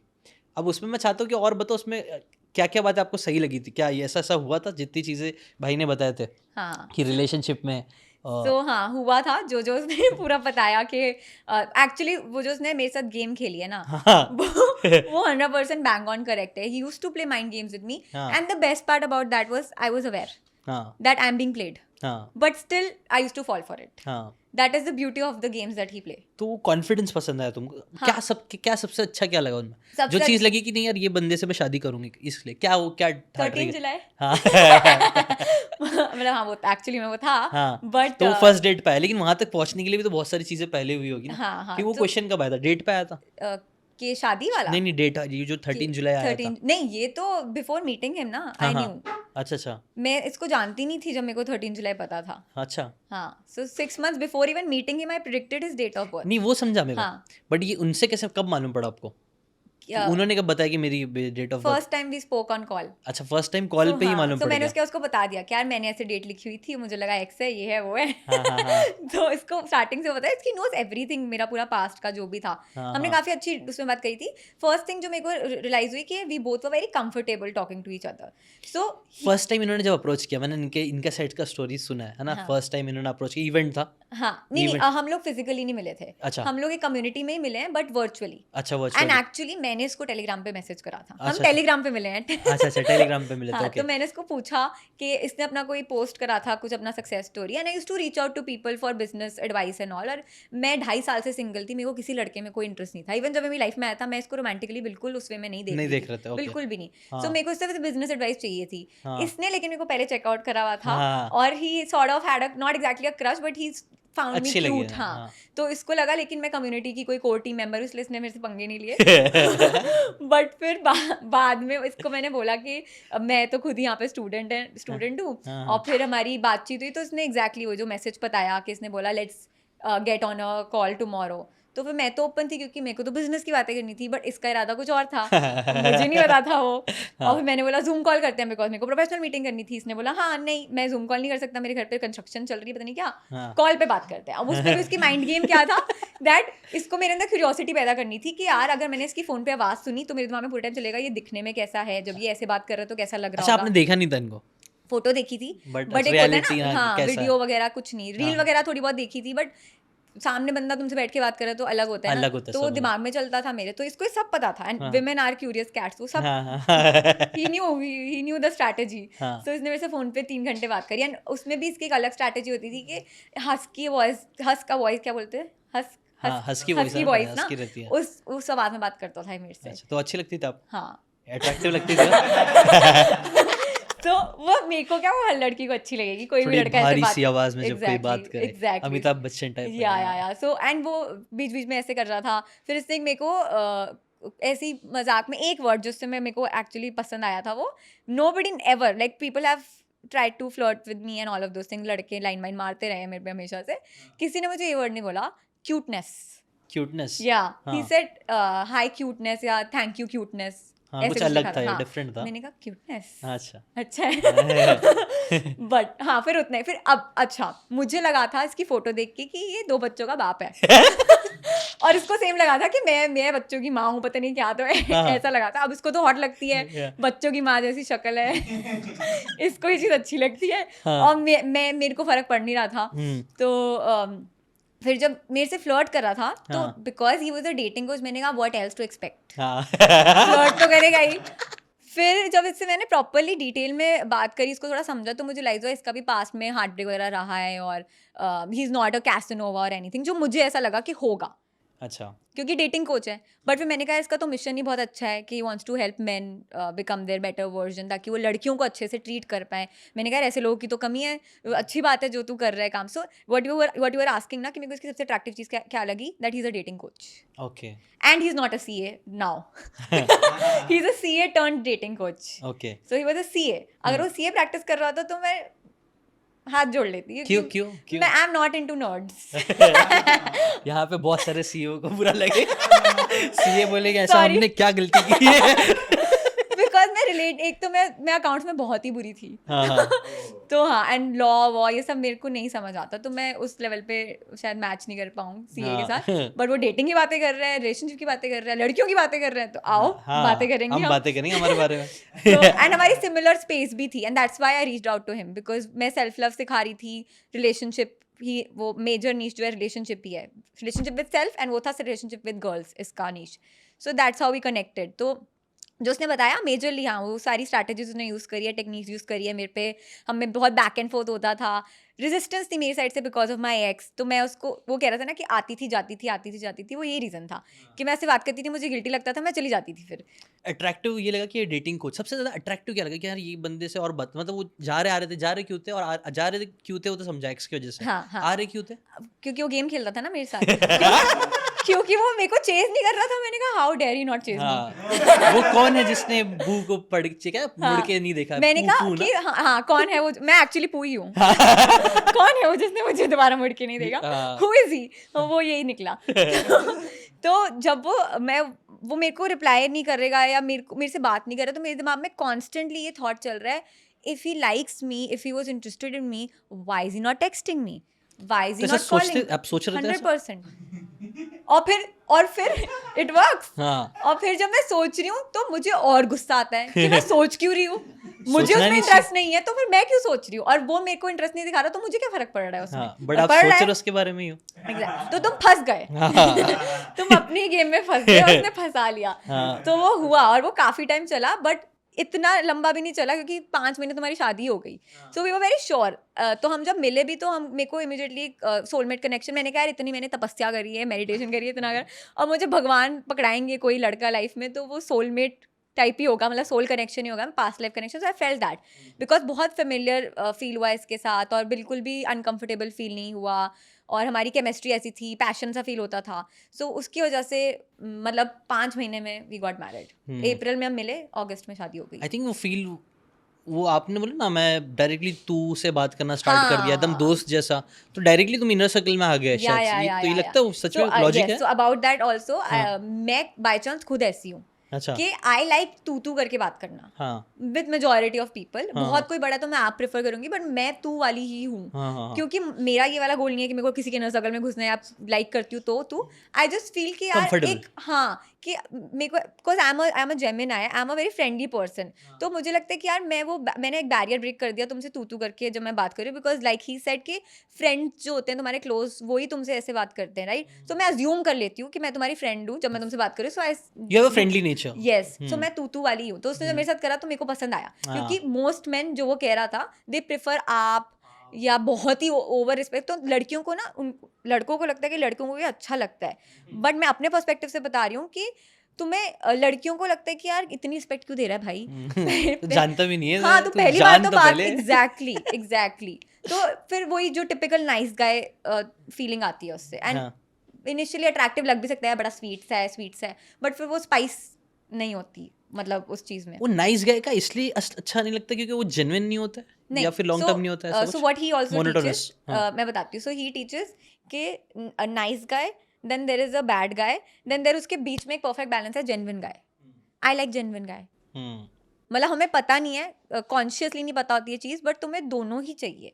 इतना नाइस नहीं, वही जो मीठा कितना खाओगे? यू नीड समटाइम थोड़ा बैड होना भी जरूरी है कभी कभी, जब exactly. जरूरत पड़े। तू तड़ा के जब बात कर रहा है, that is bad boy nature. हाँ, but is he disrespecting me? No, he is being friendly and he is making me comfortable by saying तू।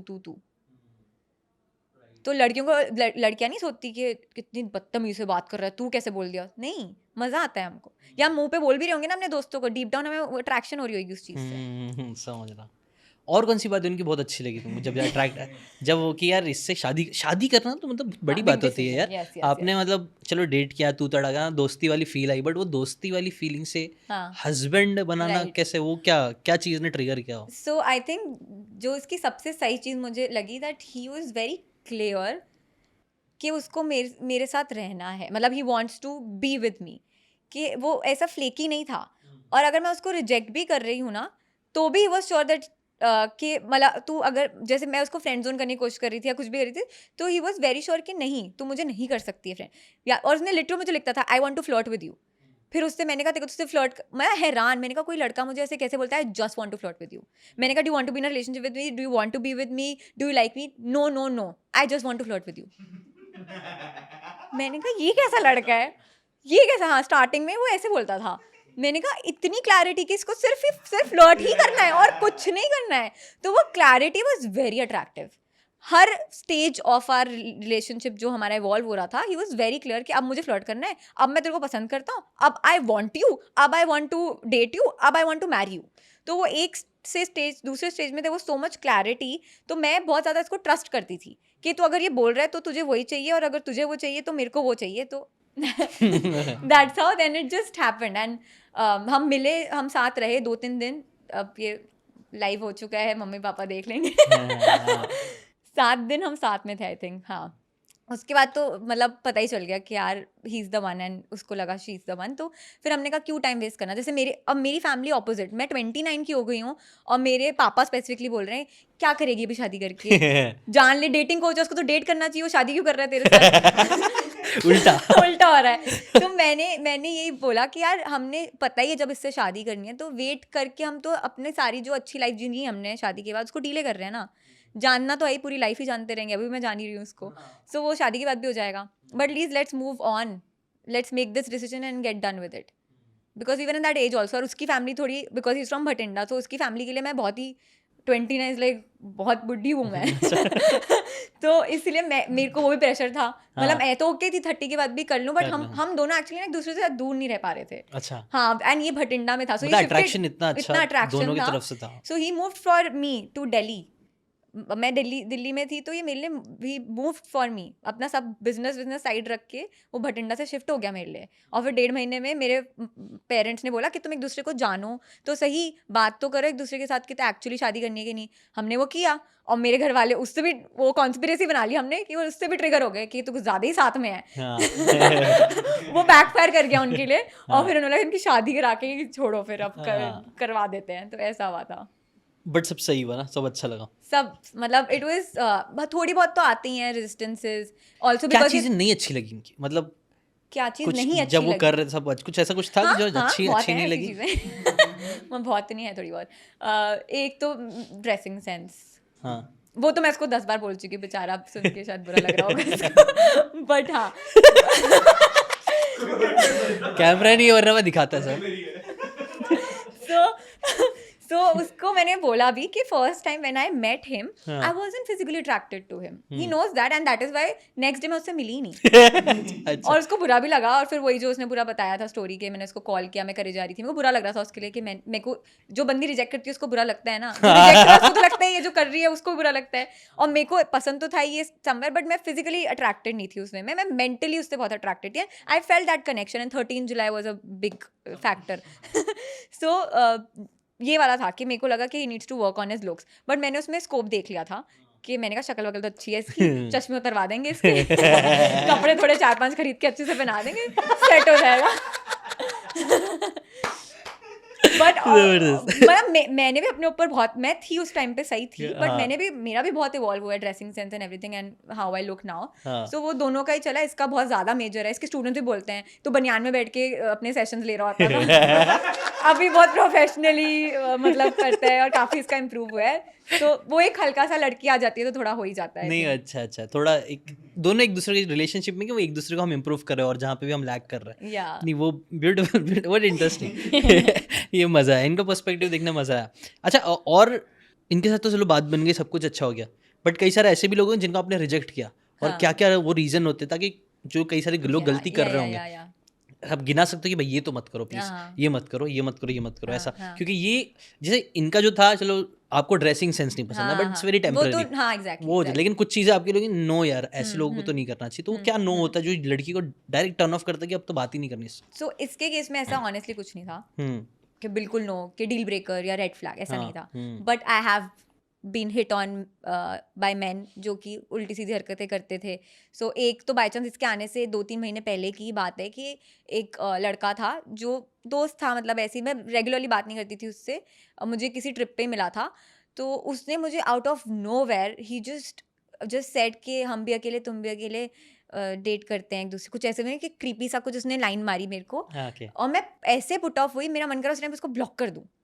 मतलब मैं उससे 0% अट्रैक्टेड थी विदाउट इवन अंडरस्टैंडिंग, बिल्कुल ब्लंटली। अगर तुम किसी को प्रपोज कर रहे हो या बोल रहे हो कि मेरी गर्लफ्रेंड बन जा, मेरे जिम में भी कोई लड़का इंस्टाग्राम पे आके सीधा will you be my Valentine, मुझे लगता है कि यार भाई सोचो तो सही, सामने वाली लड़की कहाँ है, कौन से पेज पर है। Assuming that you are asking and she would say yes or even reject you, मतलब that's a dumb move, right? कि इतना blunt मत हो with a girl. दूसरी चीज़ के पीछे मत पड़े रहो। तो इससे मैं अट्रैक्ट ही सबसे ज़्यादा इस चीज़ से हुई थी कि ये पीछे नहीं पड़ता था। और जैसे ही तुम उसको वही जो कह रहे हो, वो चेजिंग एनर्जी में तुम आ जाते हो, it's a put off for a girl, because वो रिस्पेक्ट लूज करने लग जाती है। और अगर उसका ऑपोजिट करोगे तो रिस्पेक्ट 100 टाइम ज़्यादा हो जाएगी, क्योंकि उसको लगेगा ना कि यार ये बंदा अपने आप को रिस्पेक्ट अपनी करता value है, कर रहा है। एग्जैक्टली, कि ये चीज नॉट चेजिंग। सो तुम you have lost the battle if you are chasing the girl too much, अगर वो तुम्हें भाव नहीं दे रही है। राइट। सो ऐसे and being creepy, over flirt करना, या अजीब अजीब से तरीके लैक से ऑफ बात कॉन्फिडेंस भी टर्न ऑफ होता है, जो कॉन्फिडेंस ना हो, अगर हाँ, बंदे हाँ, लड़के में कॉन्फिडेंस बिल्कुल नहीं है, बिल्कुल ऐसे आ रहा है, आपसे बात भी बिल्कुल, नहीं कर पा स्पेसिफिकली रहा। If the girl is confident hmm, and लड़का कॉन्फिडेंस लैक कर रहा है, तब तो मैच ही नहीं है ना। तो और लड़की कॉन्फिडेंट है और लड़का ही उसके सामने ऐसे हेजिटेंट होकर बात कर रहा है, क्या ही मैं इसके साथ लाइफ बिताऊंगी अपनी, मेरे से ही बात करने में शर्मा रहा है। तो वो तो कॉन्फिडेंस 100% होना बहुत जरूरी है, राइट? बहुत जरूरी है, confidence and I think personality also, your build, how you taken care of yourself, what kind of vocabulary you are using, abuse करके बात कर रहे हो, sorry, at least for me, for a spiritual person, तो it will be a big put off. If you're being बहुत abusive, गाली गलौज चलता है। demeaning वे में बात कर रहे हो, लोगों के बारे में बुरा बोल रहे हो, वो कहते हैं ना कि high minds talk about ideas, low minds talk about people. People, हाँ। So sorry, people के बारे में बात करनी है तो फिर उसी टाइप की लड़कियां फिर तुमको शायद अट्रैक्टिव लगे या तुम उनसे कनेक्ट भी करो, बट जो हाई वैल्यू वुमन होती है, और अगर तुम्हें हाई वैल्यू मैन बनना है, देन बी माइंडफुल कि तुम किस टाइप की कॉन्वर्जेशंस कर रहे हो। एंड सबसे बड़ी चीज़ जो मैं बताऊँ वो ये है कि how much interest you have in that girl, meaning कि तुम उस जब वो तुमसे बात कर रही है, आर यू रियली लिसनिंग और are you just hearing, are you really interested to know her, वो उसका बैकग्राउंड क्या है, वो कहाँ से आ रही है, वो उसके साथ पास्ट में हुआ क्या है, वो किस टाइप की लड़की है, तुम सही में जानना चाहते हो या तुम्हें सिर्फ उसको पटाना है, या तुम्हें उसको सिर्फ गर्लफ्रेंड बनाना है या उसके साथ सेक्स करना है। अगर उस टाइप की तुम्हारी माइंडसेट है तो you will always be in that shallow space जहाँ पे तुम्हें लव लाइफ का भी फुलफिलिंग हो ही नहीं सकती, राइट। और शायद लड़की पटेगी भी नहीं, चांसेस आर, अगर वो हाई वैल्यू है, क्योंकि लड़कियों को सब समझ में आता है 100%। उसको इंटेंशन क्या है बंदे का, ये वो। And same happens after marriage also ना, मैं ये बोलने इमोशनल वाला था, हाँ, अनअवेलेबिलिटी की हाँ। वजह से डिवोर्सेस एंड ब्रेकअप्स होते हैं। फॉर अ वुमेन्स साइड, मैं तो मतलब लड़कियों को ही कोच करती हूँ, तो कितनी लड़कियों को मैं पूछती हूँ कि वर्कआउट क्यों नहीं करा पास में इमोशनली अनअवेलेबल मैन, हर कोई ये बोलता है, और लड़कियों को चाहिए होता है। एंड दैट इज वाई कहते हैं ना कि men are visual, women are emotional. So men के लिए विजुअल लड़की अट्रैक्टिव, फिजिकली अट्रैक्टिव बहुत ज़रूरी है, ऐसे लड़कियों के लिए इमोशनल, अगर इमोशनली अवेलेबल है वो बंदा और तुम्हारी इमोशनल कनेक्शन उसके साथ कैसा है, वो बहुत ज़रूरी होता है। अगर इमोशनल लेवल पे कनेक्शन नहीं है, तुम ऋतिक रोशन हो, आई डोंट केयर। मतलब इन जनरल ऐसा बोल सकते कि एक इंसान का, आदमी का मस्कुलिन नेचर अच्छा होता है, बट उसमें एक फेमिनिन टच होना जरूरी है, जो वो बात करके कर सके, डील कर सके, but mostly he should be masculine. या गुड पॉइंट। सो एग्जैक्टली, सो हर किसी में दोनों एनर्जीज हैं, शिव शक्ति है ना, यिन यांग, मैस्कुलिन एनर्जी, फेमिनिन एनर्जी, आप में भी है, मेरे में भी है। बट जो एक हमारी बॉडी क्या है, आपकी एक मैन की बॉडी है, मेरी एक वुमन की बॉडी है। सो बाय डिफॉल्ट मेरे अंदर फेमिनिन एनर्जी ज़्यादा होनी चाहिए, but because of our past experiences में भी हमने एक वो ऐसा रोल प्ले करा अपनी फैमिली में जहाँ पे कि हम पैसे कमाते हैं, प्रोवाइड करा है। सो मैस्कुलिन एनर्जी तब एक्टिवेटेड हो जाती है लड़कियों के अंदर बहुत ज़्यादा, या वो उनके आसपास लड़के रहे हैं तो तब भी वो मैस्कुलिन होती हैं, बहुत बॉस होती हैं अपनी कंपनी में, तो भी चांसेस हैं। तो ऐसे इम्बैलेंस हो जाती है, बट होती सब में दोनों है। सो एक्चुअली रिलेशनशिप में उसका एक राइट बैलेंस क्रिएट करना पड़ता है हमको, कि जहाँ पे तुम्हें फेमिनिन भी होने की ज़रूरत है समटाइम्स, एंड समटाइम्स मैस्कुलिन होने की भी ज़रूरत है। बट फीमेल जो होती है, एक फेमिनिन एनर्जी जो डोमिनेंट होती है एक वुमेन की, और एक जो मैस्कुलिन एनर्जी डोमिनेंट होती है मैन की, this is where right attraction happens. So my husband is a perfect masculine energy person, जहाँ पे उसकी वो डोमिनेंट है। सेम फॉर मी, मैं फीमेल हूँ, मेरी फेमिनिन एनर्जी डोमिनेंट है, एंड दैट इज वाई हमारा इतना पैशन भी है, इतनी अट्रैक्शन इतनी स्ट्रांग है, बिकॉज हम एक्सट्रीम ऑपोजिट्स हैं इन टर्म्स ऑफ एनर्जी। सो या, और वो चीज़ हमेशा मेंटेन भी रहना चाहिए ना, मतलब अब जैसे हमने अभी तक बात कर ली रिलेशनशिप में, अच्छा रिलेशनशिप आ गया, आपकी शादी हो गई, उसके बाद क्या क्या चीज़ें चेंज होती है, उसके ऊपर भी कुछ बताना चाहोगे? क्या चीज़ें एक लड़के को ध्यान में रखना चाहिए अगर वो चाहते हैं अच्छी रिलेशनशिप मेंटेन रहे तो, और लड़कियों को भी क्या करना चाहिए? जैसे कि भाई ने बहुत सारी चीज़ें बताई, लव लैंग्वेजेस के बारे में बताया, अलग अलग चीज़ें करना, जैसे उन्होंने बोला छोटी छोटी चीज़ें करते रहो, बड़ी या बड़ी चीज़ें इंपॉर्टेंट नहीं है, या आप छोटी छोटी चीज़ें भी करते रहोगे तो वो बहुत ज़्यादा मैटर करती है, यस लव फील होता है, तो वो यस सब चीज़ों पे क्या आपके ओपिनियन है? सो जैसे उसने ये वाला पॉइंट बोला कि छोट स्मॉल एफर्ट्स, और ये सिर्फ रिलेशनशिप में नहीं तो लाइफ में हर चीज़ में अप्लाई होता है, हम्म मतलब 1% every day 365% at the end of the year, right? So वो लोग देखते नहीं हैं, और लोगों को लगता है कि यार एक बार ही बड़ा जेस्चर दिखा दो या कॉम्पनसेट कर लो एक बड़े गिफ्ट के साथ, अगर तुम उसको टाइम नहीं दे रहे हो अपने पार्टनर को तो it will make up for it, but ऐसा नहीं होता। वो लड़की रोज़ तुम्हारा टाइम चाह रही है, या तुमसे कोई जेस्चर चाह रही है, या तुमसे वर्ड्स ऑफ अफर्मेशन सुनना चाह रही है, और 2 महीने बाद तुम उसको लाके एक अंगूठी दे दोगे, या उसको गाड़ी गिफ्ट कर दोगे, या उसको वेकेशन पे ले जाओगे, it will not fill that void that she felt for the last 2 months. So every day, it is important for you to make some small gesture or take some small effort जहाँ पे उसको loved feel हो रहा है, and not only for a man doing for a woman, it's the opposite as well.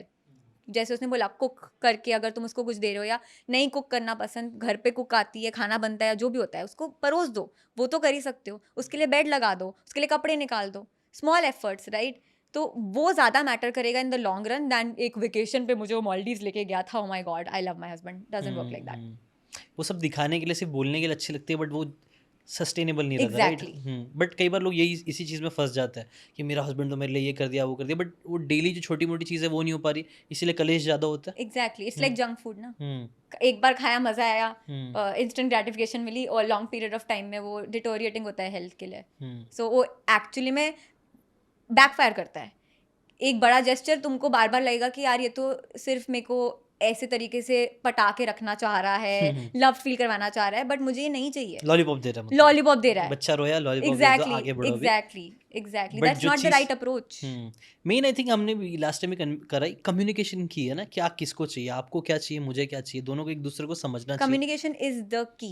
है ना? वो बार बार वो क्लीशे है लेकिन एक्चुअल में एकदम क्लीशे सच है, है बार बार। बट सही बात है, क्योंकि कुछ भी प्रॉब्लम हो रही है कपल के बीच में, अगर तुम सिर्फ एक बार बैठ के उसके बारे में बात कर लो, and trust me we have had, being coaches, we have had such difficult conversations जहाँ पे हमें एक्सेल शीट तक खोलनी पड़ गई, नोट पैड तक निकालने पड़ गए तो हमने वो किया है, समझ रहा हूँ। डिफिकल्ट है बट उसमें तो मजा आता है। हाँ नहीं, वो ज़रूरी है ना, आई थिंक वो ज़रूरी भी है, क्योंकि वो नहीं होगा तो फिर वो क्या होता है, फिर डिटैचमेंट चालू हो जाता है ना, एग्जैक्टली, रिजेंटमेंट बन जाता है, वो अंदर फिर वो अंदर ही अंदर आई थिंक ये कहीं ना कहीं हमारे पेरेंट्स का पता नहीं, अच्छा मुझे लगता हुआ है कई बार हमारे पेरेंट्स, जैसे मैं अपने पेरेंट्स से कई सारी बातें उन लोग के दिल में आज भी है जो अभी तक रिजॉल्व नहीं हुई है, ट्रू, जिस वजह से वो लोग आज ना उतने अच्छे से नहीं रहते साथ में, बिल्कुल बिल्कुल। मतलब roommates, मेरे को तो अभी roommates- चिढ़ते रहते एक हाँ, दूसरे के हाँ, साथ। हाँ। मुझे तो ऐसा लगता है कि जो मोस्ट कपल्स हैं जो अपनी शादी में काम नहीं करे, दे लाइक रूममेट्स, कंफर्टेबल हो उसी के साथ ही रहना है क्योंकि फेमिलियर है, बट पैशन नहीं है, लव नहीं है, केमिस्ट्री नहीं है, सेक्सुअल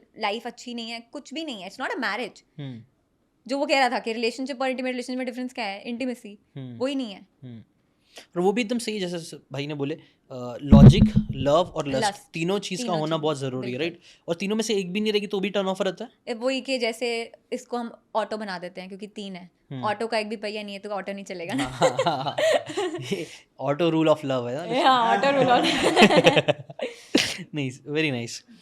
ठीक है, आई थिंक बहुत ब्यूटीफुली बहुत सारी इंटरेस्टिंग बातें हो गई, रिलेशनशिप की भी बात करनी, हमने लॉ ऑफ अट्रैक्शन की भी बात कर लिया, हमने सेल्फ लव की बात कर लिया। कोई फाइनल मैसेज आप देना चाहोगे कि यार कोई एक चीज़ जो इस पॉडकास्ट से लोगों को लेके जाना चाहिए और इम्प्लीमेंट करना चाहिए, तो वो क्या होगी कोई एक चीज़? सो आई थिंक एक चीज़ जो मुझे ये आ रही है, क्योंकि लॉ ऑफ अट्रैक्शन के ऊपर हमने काफ़ी बात करी है, एंड इवन रिलेशनशिप लेकर या अगर पार्टनर भी अट्रैक्ट करना है, सो वही जो बेसिक लॉ ऑफ अट्रैक्शन का जो फाउंडेशन प्रिंसिपल है, that you are the creator of your reality.